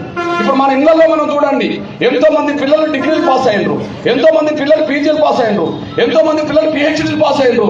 కానీ నిరుద్యోగులుగా రోడ్ల మీద తిరుగుతున్నారు, కూలినాలు చేసుకొని బతుకుతున్న విషయం మనం చూస్తూనే ఉన్నాం. ఎందుకు రావట్లేదు? మన వాటర్ రావట్లేదు. ఎందుకు రావట్లేదు? వర్గీకరణ లేదు. వర్గీకరణ ఒకనాడు 5 ఏళ్ళు ఉన్నప్పుడు మన పిల్లలకు 22,000 ఉద్యోగాలు వచ్చినాయి. వర్గీకరణ ఒకనాడు ఉన్నప్పుడు 22,000 ఉద్యోగాలు వచ్చినాయి. దాని కాలం 5 ఏళ్లలో 22,000 ఉద్యోగాలు వచ్చినాయి. కానీ ఈ సంవత్సరమే 1,00,000 ఉద్యోగాలు భర్తీ చేస్తే, ఈ సంవత్సరమే వర్గీకరణ ఉంటే, ఈ సంవత్సరమే 11,000 ఉద్యోగాలు మన పిల్లలకు రావడానికి అవకాశం ఉన్నది. అంటే వర్గీకరణ ఉంటేనే మన పిల్లలు ఉన్నత స్థాయి చదువుతారు, వర్గీకరణ ఉంటేనే మన పిల్లలకు ఉద్యోగాలు వస్తాయి కనుక, ఈ ఎన్నికల సమయంలోనే అవి భర్తీ అవుతున్నాయి కనుక, రాబోయే రోజుల్లో వెంటనే అది విద్యా సంవత్సరం మొదలవుతుంది కనుక ఈ లోపే వర్గీకరణ సాధించుకోవడం మన అవసరము. ఈ వర్గీకరణ సాధించుకోవడానికి కేంద్రమే హైదరాబాద్ లో ఉన్నప్పుడే కేంద్రమే సమస్య పరిష్కారం కావాలి. కాబట్టి కేంద్రంతో తాడపేయడం తెలుసుకోవడానికే మాదిగ జాతి యావత్తు సిద్ధంగా ఉండాలి. అది మన బిడ్డల భవిష్యత్తు కోసం అనేసి కూడా మీరు మర్చిపోదని నేను సవినంగా వ్యక్తం. ఇది ఎవరి భవిష్యత్తు కోసం కాదు, మన బిడ్డల భవిష్యత్తు కోసమే ఇది సాధించుకోవాల్సిన అవసరం ఉన్నదని కూడా మీరు మర్చిపోద్దని కూడా విజ్ఞప్తి చేస్తూ, ఆ భవిష్యత్తు కోసం జరుగుతున్న సంగ్రామాన్ని మరి మాదిగల్లోకి వెళ్ళి ఎవరు చెప్పాలి? మాదిగ యువతరాన్ని ఎవరు నిద్ర లేపాలి? మాదిగ తల్లుల్ని అక్కల్ని ఎవరు నిద్ర లేపాలి? చదువుకున్న తరమే గ్రామాలకు వెళ్ళాలని చెప్పి ఇవాళ ఎంఆర్పిఎస్ ఉద్యమాన్ని ప్లాట్ఫామ్ మీద తీసుకొచ్చి ఇంకో ప్లాట్ఫామ్ ఎక్కించారు. మీరందరూ చూడండి, ఇప్పుడు ఈ దేశంలో ఎన్నో పార్టీలు ఉన్నాయి, ఈ దేశంలో ఎన్నో రాజకీయ పార్టీలు ఉన్నాయి, ఈ రాష్ట్రంలో ఈ దేశంలో ఎన్నో ప్రజా సంఘాలు, కుల సంఘాలు, విద్యా సంఘాలు ఉన్నాయి. ఎన్ని సంఘాలు ఉన్నాయి? నాకు తెలిసి 100 ప్లాట్ఫామ్ చేసి ఎంఆర్పిఎస్ నాయకులు 100% ఎంఎస్పీలకు పంపి, ఎంఆర్పిఎస్ నాయకులను, సీనియర్ నాయకులందరినీ రాజకీయ పార్టీలకు పంపి, విద్యార్థి నాయకత్వం మొత్తం 100% తీసుకొచ్చి ఎంఆర్పిఎస్ బాధ్యతలు చేపట్టు చేసింది. ఏదైనా ఉద్యోగి దేశాలు ఉండాలంటే ఒక ఎంఆర్పిఎస్ మాత్రమే సాహసం చేయగలిగింది. ఎవరు చేయలేదు. 1-2% చేంజ్ చేస్తారేమో, 10% చేంజ్ చేస్తారేమో, అంతకంటే పెంచితే 20% చేంజ్ చేస్తారేమో, కానీ 50% చేంజ్ ఎక్కడ కనిపించదు ఏ పార్టీలో కూడా. కానీ ఇక్కడ 100% చేంజ్ తీసుకొచ్చిన చరిత్ర ఎంఆర్పిఎస్ ఉన్నది. కారణం ఏంటంటే ఎవరు యుద్ధం చేస్తే వాళ్ళు బాగుపడతారో వాళ్ళ మీదనే బాధ్యత పెట్టాల్సి వచ్చింది. ఇప్పుడు వీళ్ళందరూ యుద్ధం చేస్తే వర్గీకరణ సాధిస్తే వీళ్ళే ముందు మేలు పొందుతారు.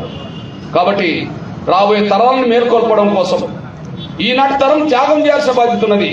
అది శ్రమించడం కూడా త్యాగమే అవుతే, సమయం ఇవ్వడం కూడా త్యాగం అవుతే, ఉద్యమాన్ని ముందుకు నడిపించడం త్యాగం అవుతే, ఆ త్యాగం మీకు ఫలితాలు ఇస్తుందనే విషయం కూడా యువతరానికి మేల్కొల్పాల్సిన బాధ్యత ఉన్నదనే విషయం కూడా మీరు మర్చిపోద్దని సాయం కోరుకుంటూ, ఈ నేపథ్యంలోనే నా తమ్ములకు విజ్ఞప్తి చేస్తున్నా, పాదయాత్ర మొదలు పెట్టారు.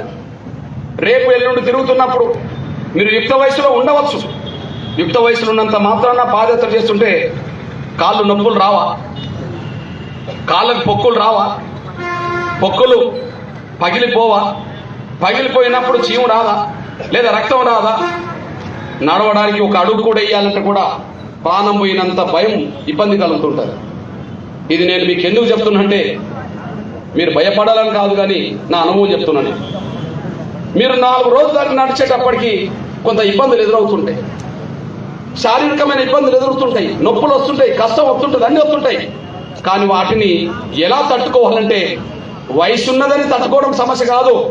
సంకల్పం బలంగా ఉంటే అవన్నీ తట్టుకుంటా మనిషి కూడా మీరు మర్చిపోతారు. సంకల్పం బలం ఉంటే, సాధించాలని పట్టుదల ఉంటే అవన్నీ మనకు సమస్య కాదు. ఎందుకు నేను ఈ సమస్య కాదంటున్నంటే, ఈ తెలుగు నేల మీద ఇప్పుడు చాలా బాధ్యతలు జరుగుతున్నాయి. ఈ తెలుగు నేల మీద ఇప్పుడు చాలా బాధ్యతలు జరుగుతున్నాయి. కానీ తెలుగు నేల మీదనే కాదు, ఈ దేశ భూభాగం మీదనే మొట్టమొదటి పాదయాత్రకు రికార్డ్ చేసింది మనమనేసి కూడా మీరు మర్చిపోతాను సార్ అనుకుంటున్నాం. ఈ తెలుగు నేల మీదనే కాదు, ఈ దక్షిణాది రాష్ట్రాల్లో, ఈ దేశంలో ఒక బలమైన పాదయాత్ర, కొన్ని లక్షల మంది సమీకరించే పాదయాత్ర ఏదన్నా చరిత్ర పోతే అది మనం మాత్రం నిర్వహించిన చరిత్ర కనిపిస్తుంది. ఎప్పుడు చేశాం?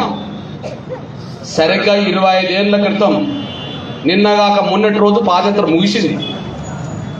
సరిగ్గా 25 ఏళ్ల క్రితం, నిన్నగాక మొన్న జూన్ 6 నాటికి మన పాదయాత్ర మొదలు పెట్టడం కాదు, ముగిసిపోయింది. 97 ఏప్రిల్ 14న ఆనాటి ముఖ్యమంత్రి నారా చంద్రబాబు నాయుడు గారి దృష్టికి బలంగా తీసుకురావడం కోసం వాళ్ళ స్వగ్రామంలో వాళ్ళ తల్లిదండ్రులను ఒప్పించి, అమ్మా మేము హైదరాబాద్ నగరం పోయేలోపే మీ కొడుకుకు చెప్పించి వర్గీకరణ చేయించకపోతే మీ కొడుకుతో యుద్ధం చేయాల్సి వస్తుందని చెప్పి వాళ్ళ తల్లిదండ్రులకి చెప్పడానికి ఏప్రిల్ 14 నారవారిపల్లికి వెళ్ళాము. అక్కడి నుంచి మొదలైన పాదయాత్ర తిరిగి మన జనగామ నుంచి వెళ్ళిపోయింది. తిరిగి జూన్ 6 హైదరాబాద్ చేరింది. హైదరాబాద్ నగరం చేరేటప్పటికే ఎస్సీ వర్గీకరణ మీద వేసిన కమిషన్ రిపోర్ట్ వచ్చింది. ఆ రిపోర్టును ఆమోదిస్తూ 24 గంటల్లో ఆమోదించారు. మరో 48 గంటల్లో నిన్నగాక మొన్నటి రోజు ఎస్సీ వర్గీకరణ జీవో ఆంధ్రప్రదేశ్ ప్రభుత్వం తీసిందనేసి కూడా మీరు మర్చిపోతాను అనుకుంటున్నాను. ఇప్పుడు ఉద్యమం మొదలు పెట్టడం కాదు, ఎంఆర్పిఎస్ వర్గీకరణ 25 ఏళ్ల క్రితమే నిన్నగాక మొన్న సాధించింది. ఎంఆర్పిఎస్ ఎస్సీ వర్గీకరణ 25 ఏళ్ల క్రితం నిన్నగాక మొన్న సాధించింది. కానీ సాధించిన వర్గీకరణ నెలల తరబడి అమలు జరగకుండా అడ్డుకున్నది కోర్టు ద్వారా మాల సోదరులు. తర్వాత రాష్ట్రపతి ఆమోదంతో ఉద్యమం చేసి మళ్ళీ సాధించాము. తర్వాత 5 ఏళ్ళు అమలు జరిగినప్పుడు 22,000 ఉద్యోగాలు వచ్చినాయి. మన దాన్ని సుప్రీంకోర్టు ద్వారా అడ్డుకున్నారు. అంటే మాదిగల ఉద్యమంలో 2 విజయాలు ఉన్నాయి. కానీ పలుకుబడి లేని చోట ఓటమి ఎదురవుతున్నది. మన ప్రజా ఉద్యమంలో పలుకుబడి ఉన్నది, సమాజంలో మద్దతు ఉన్నది, మాదిగల్లో పట్టుదల ఉన్నది. కానీ అక్కడికి వెళ్ళేటప్పటికి మనకు పలుకుబడి లేదు. వాళ్ళు పలుకుబడితో మనల్ని అడ్డుకుంటూ వచ్చారు. న్యాయమైన ఉద్యమాన్ని నడుపుతూ మనం వస్తున్నాం. ఈ నేపథ్యంలో 2 సార్లు సాధించాం. ఈ నేపథ్యంలో మేము విజ్ఞప్తి చేస్తున్నాను. నేను ఎంఆర్పిఎస్ పాదయాత్రలకు ఇప్పుడు చేసే పాదయాత్రలకు తేడేంది? నేను తేడా చెప్తున్నాను, గ్రహించండి. ఎంఆర్పిఎస్ పాదయాత్రలకు ఇప్పుడు చేసే పాదయాత్రకు తేడేంది? ఈ తెలుగు నేల మీద ఎంఆర్పిఎస్ చేసిన పాదయాత్రలను స్ఫూర్తిగా చేసుకొని అందరు చేసిండ్రు. కానీ అందరు చేసే లక్ష్యం వేరు, ఎంఆర్పిఎస్ లక్ష్యం వేరు. మాదిగ రిజర్వేషన్ పోరాట సమితి పాదయాత్రతోటే జనంలో బలపడ్డది, సమాజ మద్దతు చూరగొన్నది, మాదిగలకు విజయం సాధించింది. ఎంఆర్పిఎస్ బలపడితే ఒక మాదిగ విజయం సాధించడమే కాదు, ఈ సమాజాని కోసం కూడా ఎన్నో ఉద్యమాలు చేసి ఫలితాలు సాధించిన చరిత్ర కూడా మళ్ళీ ఎంఆర్పిఎస్కు ఉన్నది. అంటే ఎంఆర్పిఎస్ ప్రజల్లోకి వెళ్ళి బలపడితే అది తన జాతిని గెలిపించుకున్నది. ఆ బలంతో సమాజానికి ఎన్నో మేలు చేసే ఉద్యమాలు చేసింది. ఎంఆర్పిఎస్ బలంగా లేకపోతే ఈ ప్రపంచంలో ఎక్కడ జరిగింది గుండె జబ్బుల ఉద్యమం ఎట్లా నడిచింది, ఇక్కడ ఆరోగ్య పథకం ఎట్లా వచ్చింది? ఎంఆర్పిఎస్ బలంగా లేకపోతే, ఎంఆర్పిఎస్ బలంగా లేకపోతే కాళ్ళు లేని, చేతులు లేని, కళ్ళు లేని నా వికలాంగ సమాజ ఉద్యమం ప్రపంచం ఎక్కడ నడవద్దు, ఇక్కడ ఎట్లా నడిచింది? వాళ్ళు పెన్షన్ ఎలా సాధించగలిగింది? వృద్ధుల హితంతో పోవటం ఎందుకు జరిగింది? పెన్షన్ ఎలా పెరిగింది? ఆకలి కేకల యాత్ర ఎందుకు జరిగింది? తెల్ల రేషన్ కార్డు బియ్యం కొట్టు ఎందుకు పెరిగింది? ఎస్సీ ఉద్యోగుల ప్రమోషన్ రిజర్వేషన్ దేశం లెక్క లేని మీద ఇక్కడనే ఎందుకు అమలు జరిగింది? మహిళల మీద అత్యాచారాలను నిరసిస్తూ జరిగిన ఉద్యమంలో భాగంగా నేరస్తులను త్వరగా శిక్షించడం కోసం జరిగిన పోరాటాన్ని ఎంఆర్పిఎస్ ఎలా చేసింది? ఫాస్ట్ ట్రాక్ కోర్టులు ఎలా సాధించింది? ఈ దేశంలో ఎస్సీ యాక్ట్ మొత్తం రద్దవుతే తిరిగి నిలబెట్టే కాడ దేశాన్నే వరంగల్ వైపు ఎట్లా తీసుకొచ్చాం, మన ఢిల్లీ తీసుకెళ్ళి ఎట్లా కాపాడాం? ఎంఆర్పిఎస్ బలపడితే వ్యక్తులకు మేలు జరగలేదు, మా జాతికి జరిగింది, సమాజానికి జరిగింది అనేసి కూడా మీరు మర్చిపోద్దని సార్ అనుకుంటున్నాను. ఎంఆర్పిఎస్ బలపడితే తన జాతిని గెలిపించుకున్నది, ఎంఆర్పిఎస్ బలపడితే సమాజానికి కూడా మేలు చేసింది. ఈ తెలుగు నేల మీద కాదు, ఈ దేశంలోనే ఇన్ని ఉద్యమాలు చేసిన ఏకైక సంఘం పేరు చెప్పండి, ఇన్ని ఫలితాలు సాధించిన ఒక రాజకీయ పార్టీ పేరు చెప్పండి అంటే మీరు ఇన్ని ఫలితాలు ఇన్ని రకాలుగా సాధించింది ఏ పార్టీ పేరు రాదు.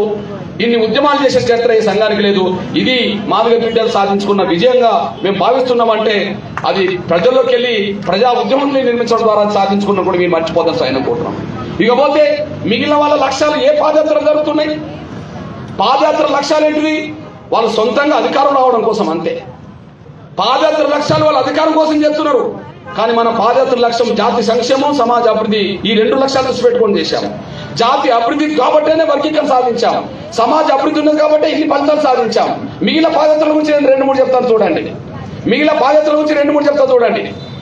ఎంఆర్పిఎస్ పాదయాత్ర తర్వాత 97 పాదయాత్ర తర్వాత చారిత్రక పాదయాత్ర 20 లక్షల మంది హైదరాబాద్ నగరం ముట్టడించారు.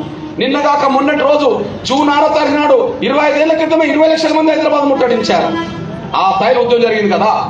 తర్వాత 2వ పాదయాత్ర తెలుగు నేల మీద రాజశేఖర్ గారు, 2వ పాదయాత్ర తెలుగు నేల మీద రాజశేఖర్ గారు. రాజశేఖర్ గారు ఎందుకు చేసిండు? ఆయన ముఖ్యమంత్రి కావడం కోసం చేసిండు. పాదయాత్ర ప్రజల కోసం చేసినట్టుగా ఉంటది, కానీ ఆయన ముఖ్యమంత్రి కావాలి. ఎందుకు కావాలి? ఆయన పాదయాత్ర కంటే ముందు కాంగ్రెస్ పార్టీలో ఉండబడే టాప్ లీడర్లు 10 మందిలో ఆయన ఒకడు. కాంగ్రెస్ పార్టీ టాప్ లీడర్లో ఆయన ఒకడు.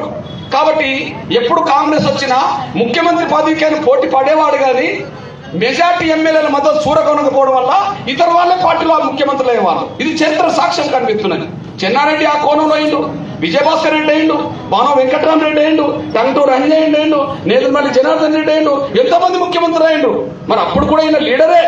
10 మందిలో ఒక్కడే గాని అందరికీ ప్రధాన లీడర్ కాలేకుండా పోయాడు. 10 మందిలో ఒక్కడే గాని అందరికి ప్రధాన లీడర్ కాకుండా పోయాడు. ప్రతిసారి ఆయనకు ముఖ్యమంత్రి అవుతుంది అనుకునేవాడు, మళ్ళీ ఎన్నుకోబోయేవాడు. కానీ ఎప్పుడైతే మన పాదయాత్ర లక్షల మంది సమీకరించిందో, 1 లక్ష్యం నెరవేరిందో, రాజశేఖర్ గారి మనసులో అది పడ్డది. ఓహో, ప్రజల్లోకి వెళ్ళడం ద్వారా ఒక ప్రపంచాన్ని నిర్మించవచ్చునా? కాబట్టి నేను 10 మందిలో ఒక్కరిని కావద్దు, నేనే ప్రధాన నాయకుడిని కావాలంటే నేను కొంత కష్టపడాలని చెప్పి ఎంఆర్పిఎస్ ఆదర్శంగా తీసుకొని చేవెళ్ళ నుంచి మొదలుకుంటే ఇచ్చే వరకు పాదయాత్ర చేసిండు. ఆయన ప్రజల్లోకి వెళ్ళిండు. కాంగ్రెస్ పార్టీలో తిరుగులేని నాయకుడికి ఎదిగిండు. కాంగ్రెస్ పార్టీకి మెజార్టీ వస్తే మెజార్టీ ఎమ్మెల్యేతో ఆయన ముఖ్యమంత్రి కాగలిగిండు అనేసి కూడా మీరు మర్చిపోతారు కూడా విజ్ఞప్తి చేస్తున్నాను. ఇప్పుడు ఆయన టార్గెట్ ప్రజా సంక్షేమమా, ఆయన ముఖ్యమంత్రి కావడమా? ఆయన ముఖ్యమంత్రి కావడం. ముఖ్యమంత్రి కావడం కోసం ఆయన ఎన్నుకున్న మార్గం ఏంటంటే ప్రజల్లోకి వెళ్ళడం. ప్రజల్లోకి వెళ్ళడానికి ఎన్నుకున్న మార్గం ఏంటంటే పాదయాత్ర చేయడం. కష్టపడకుండా ప్రజల్లోకి వెళ్లకుండా ఎవరు ఒక స్థాయికి రారు అనడానికి సాక్ష్యమే రాజశేఖర్ గారు పాదయాత్ర తర్వాతనే ముఖ్యమంత్రి అయిన విషయం కూడా మీరు మర్చిపోవాలి. రెండో విషయం చంద్రబాబు నాయుడు గారు ప్రతిపక్ష నాయకుడిగా పాదయాత్ర చేశాడు. కాంగ్రెస్ ఓడించాలంటే నేను కూడా పాదయాత్ర చేయాలని చెప్పి ఆయన హిందూపూర్లో 2014 ఎన్నికలకు ముందు 2012 అక్టోబర్ 2 నుంచి మొదలుపెట్టిన పాదయాత్ర 2013 ఏప్రిల్ 27 వరకు విశాఖపట్నం చేరి అక్కడ పాదయాత్ర ముగించాడు. 2014 ఎన్నికల్లో అప్పటికే తెలంగాణ ఆంధ్రప్రదేశ్ ఏర్పడ్డది కాబట్టి ఇక్కడ ముఖ్యమంత్రి అయ్యే అవకాశం లేదు కాబట్టి అక్కడ ముఖ్యమంత్రి కాగలిగిండు. ఎట్లా కాగలిగిండు? ప్రజల్లోకి వెళ్ళి ప్రజా సింపతి తీసుకొని ఆయన ముఖ్యమంత్రి కాగలిగిండు. అంటే ఆయన టార్గెట్ ప్రజల సంక్షేమమా, మళ్ళీ ఆయన ముఖ్యమంత్రి కావడమా? ఆయన ముఖ్యమంత్రి కావడం అంతే. ఆ తర్వాత మన జగన్మోహన్ రెడ్డి గారు పాదయాత్ర చేసిండు. జగన్మోహన్ రెడ్డి గారు చంద్రబాబు నాయుడు గారు పాదయాత్ర చేసిండు. ప్రజల్లోకి వెళ్ళిండు, ప్రజల సింపతి పొందిండు. వైఎస్సీపీలో ఒక బలమైన నాయకుడిగా సెంటర్ పాయింట్ గా ఉన్నాడు. ఆయన కూడా వీళ్ళ ముఖ్యమంత్రి అయ్యాడు. అంటే రాజకీయ పార్టీల లీడర్ల పాదయాత్రల ఉద్దేశం ఏంటంటే ప్రజల కోసమే చేసినట్టుగా నాటిస్తారు, కానీ వాళ్ళు కుర్చీ కోసమే తప్ప సమాజ సంక్షేమం కోసం కాదనేసి కూడా ఇది చరిత్ర రికార్డ్ అనేసి కూడా మీరు మర్చిపోతారు సార్ అనుకుంటున్నాను. ఇప్పుడు పాదయాత్రలు చేసే వాళ్ళు చాలా మంది కనిపిస్తున్నారు. ఆ పాదయాత్రల వాళ్ళ సొంత లక్ష్యం ఏంటో చెప్పానండి. ఈ ప్రభుత్వాన్ని విమర్శించే వాళ్ళు అంశాలను విమర్శించవచ్చు. మరి వాళ్ళు ఏం చెప్తారో చెప్తుండ్రా? ఈ ప్రభుత్వ వైఫల్యాలు చెప్పాల్సిందే, ఈ ప్రభుత్వ మోసాలు చెప్పాల్సిందే, ఈ ప్రభుత్వ నష్టాలు చెప్పాల్సిందే. కానీ మొత్తం ఏం చెప్తారా? ఎగ్జాంపుల్ ఒక విషయం చెప్తున్నాను నేను. కేసీఆర్ మోసాన్ని అందరూ ఎండగడుతున్నారు. ఏది పాదయాత్రలో అందరూ ఎండగడుతున్నారు. మా బీఎస్పీ సోదరుడు ఎండగడుతున్నారు, మా షర్మిల ఎండగడుతున్నది, లేదా సంజయ్ ఎండగడుతున్నారు. పాదయాత్ర చేసే వాళ్ళందరూ ఒక అంశాన్ని ఎండగడుతున్నారు. ఏమెండగడుతున్నారు? కేసీఆర్ తెలంగాణ ఏర్పడితే దళితుడే ముఖ్యమంత్రిని చేయకుండా మోసం చేసిండు అని చెప్పి అందరూ మాట్లాడుతున్నారు. వాళ్ళు మోసం చేసింది నిజమే, మరి మీరన్నా చెప్తారంటే వాళ్ళు చెప్పారు వీళ్ళు. అంటే అర్థమైంది, అంటే ఆయన మోసం చేసిండని చెప్పి దళితుల వ్యతిరేకతను కేసీఆర్ పెంచి వీళ్ళు ఓటేసుకోవడానికి చూస్తున్నారు కానీ మరి వీళ్ళన్నా చేస్తానంటే వీళ్ళు చేద్దామని మాటిస్తలేరంటే వాళ్ళు కావడం కోసమే విమర్శ పెడుతున్నారు తప్ప వీళ్ళు చేయడం కోసం కాదనేసి కూడా మర్చిపోతాను సగనంగా నేను కోరుతున్నాను. వాళ్ళు కావడం కోసం విమర్శ పెడుతుండ్రు కానీ వీళ్ళు చేయడం కోసం విమర్శ పెట్టలేదు. వీళ్ళు చేయడం కోసం ఒక హామీ ఇస్తలేరు. మీరు చూడండి, దళిత ముఖ్యమంత్రి గారు కేసీఆర్ మోసం చేసిండు బీజేపీ అంటది, దళిత ముఖ్యమంత్రి గారు మోసం చేసిండు కాంగ్రెస్ అంటది, దళిత ముఖ్యమంత్రి గారు మోసం చేసిండు బీఎస్పీ అంటది, దళిత ముఖ్యమంత్రి గారు కేసీఆర్ మోసం చేసిండు షర్మిల అంటది. మరి వీళ్ళు ఏం చేస్తారు అంటే వీళ్ళు చెప్పరు.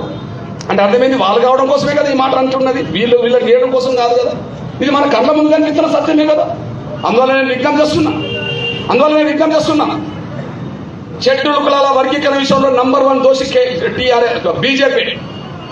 షెడ్యూల్ కులాల రిజర్వేషన్ వర్గీకరణ చేయకుండా నంబర్ 1 దోషి బీజేపీ.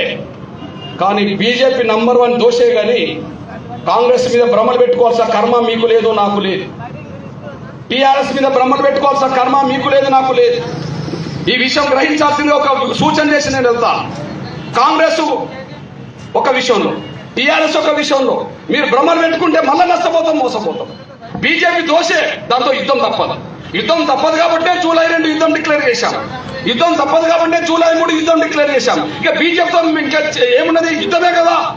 బీజేపీతో యుద్ధం చేద్దాం కానీ కాంగ్రెస్ మీద టీఆర్ఎస్ మీద భ్రమలు పెట్టుకోవాల్సిన కర్మ మనకి ఎవరికి లేదని కూడా మీరు మర్చిపోతాను సార్ అనుకుంటున్నాను.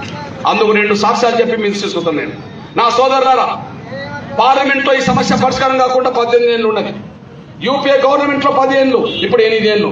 ఈ 18 ఏళ్ళు మనం కొట్లాడుతూనే ఉన్నాం. నేను అంటున్నా, ఈ రాష్ట్రంలో ఇప్పుడు, ఈ దేశంలో ఇప్పుడు 2 ప్రధాన రాజకీయ పార్టీలు వర్గీకరణ పట్ల చిత్తశుద్ధి ఉంటే వర్గీకరణ అక్కడ జరుగుతుంది. 2 ప్రధాన పార్టీలకు చిత్తశుద్ధి ఉంటే వర్గీకరణ జరుగుతుంది. ఎట్లా? అది కాంగ్రెస్ అయినా టీఆర్ఎస్ అయినా. అది కాంగ్రెస్ అంటే బీజేపీ బిల్లు పెట్టాలి, కానీ బిల్లు పెట్టమని ఒత్తిడి చేసే కాడ 2 ప్రధాన పార్టీలు కనుక నిజాయితీగా ఉంటే వర్గీకరణ జరుగుతుంది. దానికోసం ఇంత కొట్లాడాల్సిన అవసరమే లేదు. వాళ్ళ చిత్తశుద్ధి లేదు. నేను సాక్ష్యం చెప్తున్నా చూడండి. టీఆర్ఎస్ మీద భ్రమలు పెట్టుకోవద్దు. అది ఎన్నో రకాల మోసం చేసిందని ఒక కోణం. దళిత ముఖ్యమంత్రి కాడ 3 ఎకరాల భూ పంపిణీ కాడ, లేదా మాదిగలకు మంత్రివర్గం స్థానం లేని కాడ చాలా విషయాలు మోసం చేసి పక్క పెట్టండి. నేను వర్గీకరణ మీదనే చెప్తున్నా. ఈ 2 విషయాలు మీ సూచన చేస్తున్నా గ్రహించండి. టీఆర్ఎస్ కనుక నిజాయితీగా వర్గీకరణ కోరుకుంటే అది 2 పనులు చేస్తే సరిపోతుంది, 2 హామీలు నిలబెట్టుకుంటే సరిపోతుంది. నంబర్ 1 మీకు చెప్తున్నా చూడండి. ఒక హామీ గురించి కేసీఆర్ ఒక మాట అన్నాడు. ఒక రోజు కేసీఆర్ ఒక మాట కంటే ముందు చెప్తున్నాను నేను. నవంబర్ 6, 2017 ఎస్సీ వర్గీకరణ మీద అన్ని జిల్లాల్లో ధర్నా జరుగుతున్నప్పుడు, అన్ని జిల్లాలో హైదరాబాద్ కలెక్టర్ కార్యాలయం కాడ ధర్నా జరిగినప్పుడు మన భారతీ మాదిగ పోలీసుల దాడిలో చనిపోయింది. పోలీసుల దాడిలో చనిపోయిన Bharathi Madiga dead body hospital ఉన్నప్పుడే నిండు శాసనసభలో కేసీఆర్ గారు ఏం మాట్లాడిండు? ఎస్సీ వర్గీకరణ పోరాటం న్యాయమైంది. ఎస్సీ వర్గీకరణ సమస్య పరిష్కారం కేంద్రం జాప్యం చేస్తుంది. ఈ జాప్యం వల్ల నీ మాదిగల ఆవేదన పెరిగి ఉద్యమాలకు దారితీసింది. అందువల్ల అనుకోకుండా భారతీ మాదిగ చనిపోయింది. భారతీ మాదిగ చనిపోవడం బాధాకరమే అని చెప్పి ఒక మాట అన్నాడు. ఇంకా ఇట్లాంటి ఉద్యమాలు జరగద్దు అనుకుంటే తొందరగా సమస్య పరిష్కారం కావాలి. ఆ పరిష్కారం కోసం నా వంతు చొరవ తీసుకుంటా అని చెప్పి అసలు ఏమన్నాడు? నవంబర్ 6 అన్నాడు. డెడ్ బాడీ హాస్పిటల్లో ఉన్నది, ఇంకా పోస్ట్ మార్టం జరగలే. కేసీఆర్ ఏమన్నాడు? జానారెడ్డి గారు, ఇక నువ్వు సూట్ కేసు పట్టుకొని రెడుండు, నువ్వు బట్టలు పట్టుకొని రెడుండు. బీజేపీ అన్ని పార్టీల లీడర్లారా రెడుండండి. ఖచ్చితంగా నేను 2 రోజులు అఖిలపక్షం తీసుకెళ్లి ప్రధానమంత్రి నొప్పించి బిల్లు పెట్టించే బాధ్యత నేను తీసుకుంటా అని చెప్పి నిండు శాసనసభలో మాట్లాడిండు. ఎప్పుడు మాట్లాడింది? నవంబర్ 6, 2017. 2 రోజుల్లో అఖిలపక్షం తీసుకెళ్తామన్న కేసీఆర్ అసెంబ్లీలో మాట్లాడిన మాట మళ్ళా నవంబర్ 6 వస్తే 5 ఏళ్ళు. 2017 అన్నమాట 18 పోయింది, 19 పోయింది, 20 పోయింది, 21 పోయింది, 22కు మళ్ళా దగ్గరకు వస్తున్నాం. నవంబర్ 6 2 రోజుల్లో అఖిలపక్షం తీసుకెళ్తామన్న కేసీఆర్ గారు రాబోయే నవంబర్ 6కి 5 ఏళ్ళు గడిచిపోతున్నదంటే ఇంకా అఖిలపక్షం పోలేదంటే అదే అఖిలపక్షం ఢిల్లీకి వెళ్తే కేసీఆర్తో పాటు బీజేపీ వాళ్ళు రాక తప్పదు, బీజేపీ వాళ్ళు అక్కడ ఒత్తిడి పెట్టక తప్పదు, అప్పుడు వర్గీకరణ బిల్లు రాక తప్పదు. అంటే చిత్తశుద్ధి లేదానికి ఇంత సాక్ష్యం. ఇంకా నేను 40 రోజుల తర్వాత 2 రోజులు అన్నమాట 40 రోజుల తర్వాత మనం ఒక ప్రదర్శన చేసి కేసీఆర్ నువ్వు ఎందుకు అఖిలపక్షం పోలేదని చెప్పి నేను డిమాండ్ చేస్తే ఆ రోజు ప్రదర్శన చేసినందుకు నన్ను వందలాది మంది కార్యకర్తలు అరెస్ట్ చేసి జైల్లో పెట్టిన విషయం మన అందరూ తెలుసు. రెండోసారి మన ఆఫీసులో దీక్ష చేస్తుంటే దీక్ష నుండి తీసుకెళ్లి కూడా మళ్ళీ అరెస్ట్ చేసి జైల్లో పెట్టిన విషయం మన అందరూ తెలుసు. 2 రోజుల్లో ఢిల్లీకి వెళ్తాను, అఖిలపక్షం తీసుకెళ్తాను కేసీఆర్ గారు 2 సార్లు నన్ను జైలు పెట్టిండే కానీ ఆయన మాత్రం 4 ఏళ్ళు గడిచిపోయినా పోలేదనేసి కూడా మీరు మర్చిపోదని సార్ అనుకుంటున్నాను. ఆయన అఖిలపక్షం తీసుకెళ్తే కాదా? ఆయన అఖిలపక్షం తీసుకెళ్లి కేంద్రం మీద ఒత్తిడి పెడితే కాదా? కాకపోతే బీజేపీ దోష అవుతుంది కదా. అంటే కేసీఆర్ తన బాధ్యత నెరవేర్చిండా? నెరవేర్చలేదు. ఇంకొకసారి అసెంబ్లీ ఏం మాట్లాడిండు, ఇంకోసారి అసెంబ్లీ మాట్లాడిండు. నేను అరెస్ట్ అయి జైల్లో ఉంటే అసెంబ్లీలో కిషన్ రెడ్డి గారు చాలా మంది ప్రశ్నించారు, కృష్ణమాధవ్ గారు ఏ నేరం చేసిందని మీరు జైల్లో పెట్టిండ్రు, ఏ నేరం జైల్లో పెట్టింది తప్పు కాదంటే అవును నేను జైల్లో పెట్టా, అవును కృష్ణమాధవ్ నేను అణచిపారేస్తా, 100% అణచిపారేస్తా, ఇప్పుడే కాదు భవిష్యత్తులో కూడా అణచిపారేస్తా అని చెప్పి నిండు శాసనసభలో మాట్లాడి ఇంకొక మాట మాట్లాడాడు. మాధవ్ గారి కృష్ణమాధవ్ గారిని నమ్మద్దు, నన్ను నమ్మండి, నన్ను నమ్మితే నేనే వర్గీకరణ సాధించి పెడతా అని చెప్పి ఆయన మాట్లాడిండు. అది మాట్లాడి కూడా 4 ఏళ్ళు దాటింది. ఆయననే నమ్ముకున్నారు అనుకుంటే మరి ఎందుకు పోలే? అఖిలపక్షం తీసుకెళ్తాన్న మనిషి ఎందుకు తీసుకెళ్ళలే?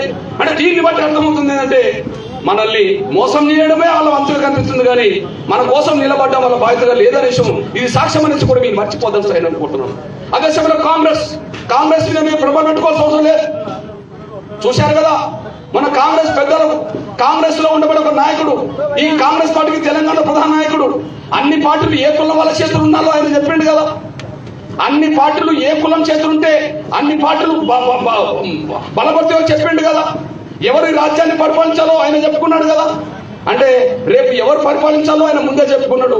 అన్ని పార్టీలు ఏ రెట్ల చేతులు ఉండాలని చెప్పుకున్న విషయం మీరు మర్చిపోతాను ఆయన కోరుతున్నాను నేను.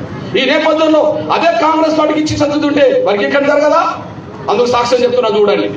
2018 ఇక్కడ అసెంబ్లీ ఎన్నికల్లో రాహుల్ గాంధీ గారు ఇక్కడికి వచ్చారు.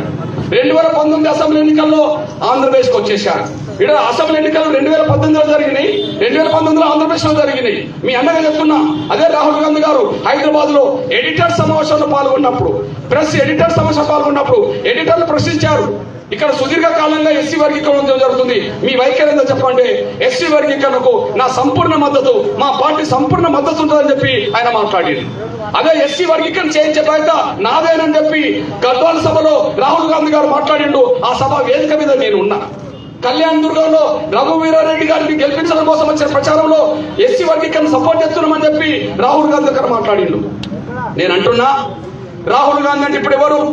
ఈ దేశానికి కాంగ్రెస్ పార్టీ నంబర్ 1 లీడరే కదా. టెక్నికల్ గా సోనియా గాంధీ అధ్యక్షురాలు కావచ్చు, అని అనారోగ్య కారణాలు తమ తిరుగుతలేదు. మరి తిరిగే నాయకుడు ఎవరు? ఇప్పుడు యువ నాయకుడు ఎవరు? రేపు పాదయాత్రలు చేయబోయేది ఎవరు? కన్యాకుమారి నుంచి ఆయనే కదా, నేను నంబర్ 1 అయినే కదా. మరి ఆయన ఇచ్చిన మాటే కదా. ఎస్సీ వర్గీకరణ నేను చేపిద్దాని మాట ఆయన ఇచ్చింది కదా ఓపెన్ గా.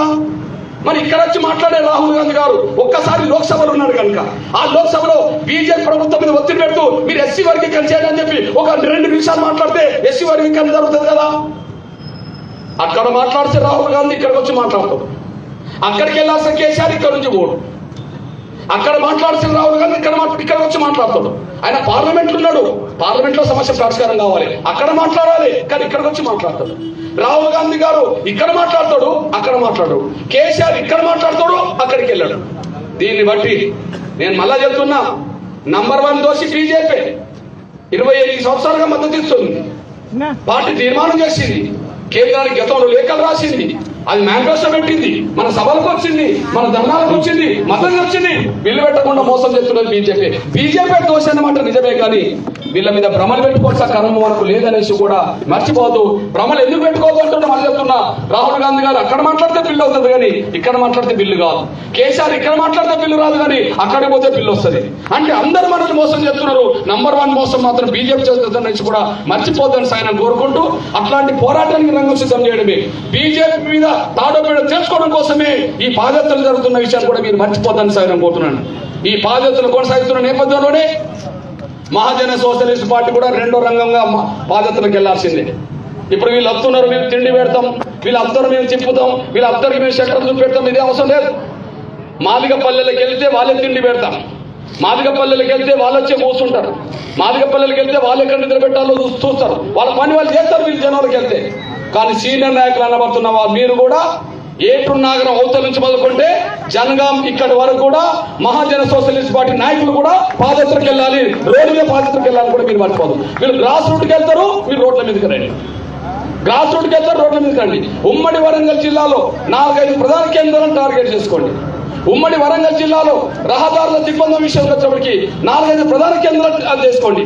ముఖ్యంగా టీఆర్ఎస్ సడక్ బంద్ రోజు సడక్ బంద్ పిలుపునిచ్చిన టీఆర్ఎస్ ఎక్కడెక్కడ సడక్ బంద్ చేసిందో ఎమ్మెల్యేలు, ఎంపీలు, మంత్రులు, టీఆర్ఎస్ వాళ్ళందరూ ఏ సెంటర్ లో తీసుకొని రోడ్ల మీద కూర్చున్నారో అదే సెంటర్ లో మీరు కూర్చోవాల్సిన అవసరం కూడా మీరు మర్చిపోదు. అయితే వాళ్ళు 100 మందితో కూర్చుంటే మీరు 1000 మందితో కూర్చోవాల్సి అవుతున్నది. ఆ 1000 మందిని సమీకరించడం కోసమే, ఆ 1000 మందిలో చైతన్యం నింపడం కోసమే ఈ పాదయాత్రలు అనేసి కూడా మీరు మర్చిపోద్దని నేను సవినంగా మిమ్మల్ని కోరుకుంటూ, ఎంఆర్ఎస్ అనుబంధ విభాగాల పాదయాత్రలు కొనసాగుతూనే ఉంటాయి. రూట్ షెడ్యూల్ మీద మీ మొదటి టార్గెట్ మాత్రం జూలై 2, జూలై 3. ఎంఆర్ఎస్, ఎంఎస్ఎఫ్ పాదయాత్రలు కానీ లేదా ఎంఎస్పీ పాదయాత్రల ఉద్దేశం కానీ జూలై 2, జూలై 3. ఆ తర్వాత ఆగస్టు చలో ఢిల్లీ ఉంటుంది, సెప్టెంబర్ వల్ల చలో హైదరాబాద్ ఉంటుంది. కానీ అందొచ్చిన అవకాశాన్ని మాత్రం మనం సద్వినియోగం చేసుకుందాం. ముందు మనం ఈ పిలుపునివ్వలేదు కదా, మన పిలుపులో 3 ఉన్నాయి. జూలై 7 జెండా ఎత్తండి, ఆగస్టులో ఢిల్లీకి రండి, సెప్టెంబర్లో హైదరాబాద్ ముట్టడిద్దామని చెప్పి 3 పిలుపులు ఉన్నాయి. ఈ 3 పిలుపులు ఉండగానే మళ్ళీ ఇదెందుకు వచ్చిందంటే వాళ్ళు ఇక్కడికి వస్తున్నారు కాబట్టి ఈ అవకాశాన్ని మనం సద్వినియోగం చేసుకోవాలి కాబట్టి మన పిలుపు ఇవ్వాల్సి వచ్చేసింది. కాబట్టి మొదటి టార్గెట్ జూలై 2, జూలై 3. ఆ జూలై 2, జూలై 3 కోసం ప్రతి జిల్లా, ఆ జిల్లాలో ఉన్న ప్రతి మండలం ప్రతి గ్రామానికి ఈ సందేశం చేరే విధంగా, మన వాళ్ళని మేల్కొల్పే విధంగా, మేల్కొల్పబడ్డ తర్వాత వాళ్ళని రోడ్డు మీకు రప్పించే విధంగా, ఒక ఉద్యమాన్ని నిర్మించే విధంగా మీ పాత్ర ప్రతి ఒక్కరు పోషించాలని చెప్పి నేను సవినంగా విజ్ఞప్తి చేస్తూ, పోషిస్తారని, జాతి విజయాన్ని సాధిస్తారని చెప్పి ఆశిస్తూ ముగిస్తున్నాను. ధన్యవాదాలు. జై భీమ్, జై జీవన్. ధన్యవాదాలు. అన్నగారికి స్పష్టంగా మనకు దిశానిర్దేశం చేసింది కాబట్టి దాని ప్రకారంగా మనమందరం కూడా నడుచుకోవాలి. పాదయాత్రలకు వెళ్తున్నప్పుడు మాదిగలందరూ కూడా సహకరించాలని మరొకసారి విజ్ఞప్తి చేసుకుంటూ, ఒక చిన్న విజ్ఞప్తి. దాదాపు ఒక వారం రోజుల పాటు ఈ కార్యక్రమం ఏర్పాటుకు కష్టపడ్డ ప్రతి నాయకుడిని మనం గుర్తు చేసుకోవాల్సిన అవసరం ఉంది.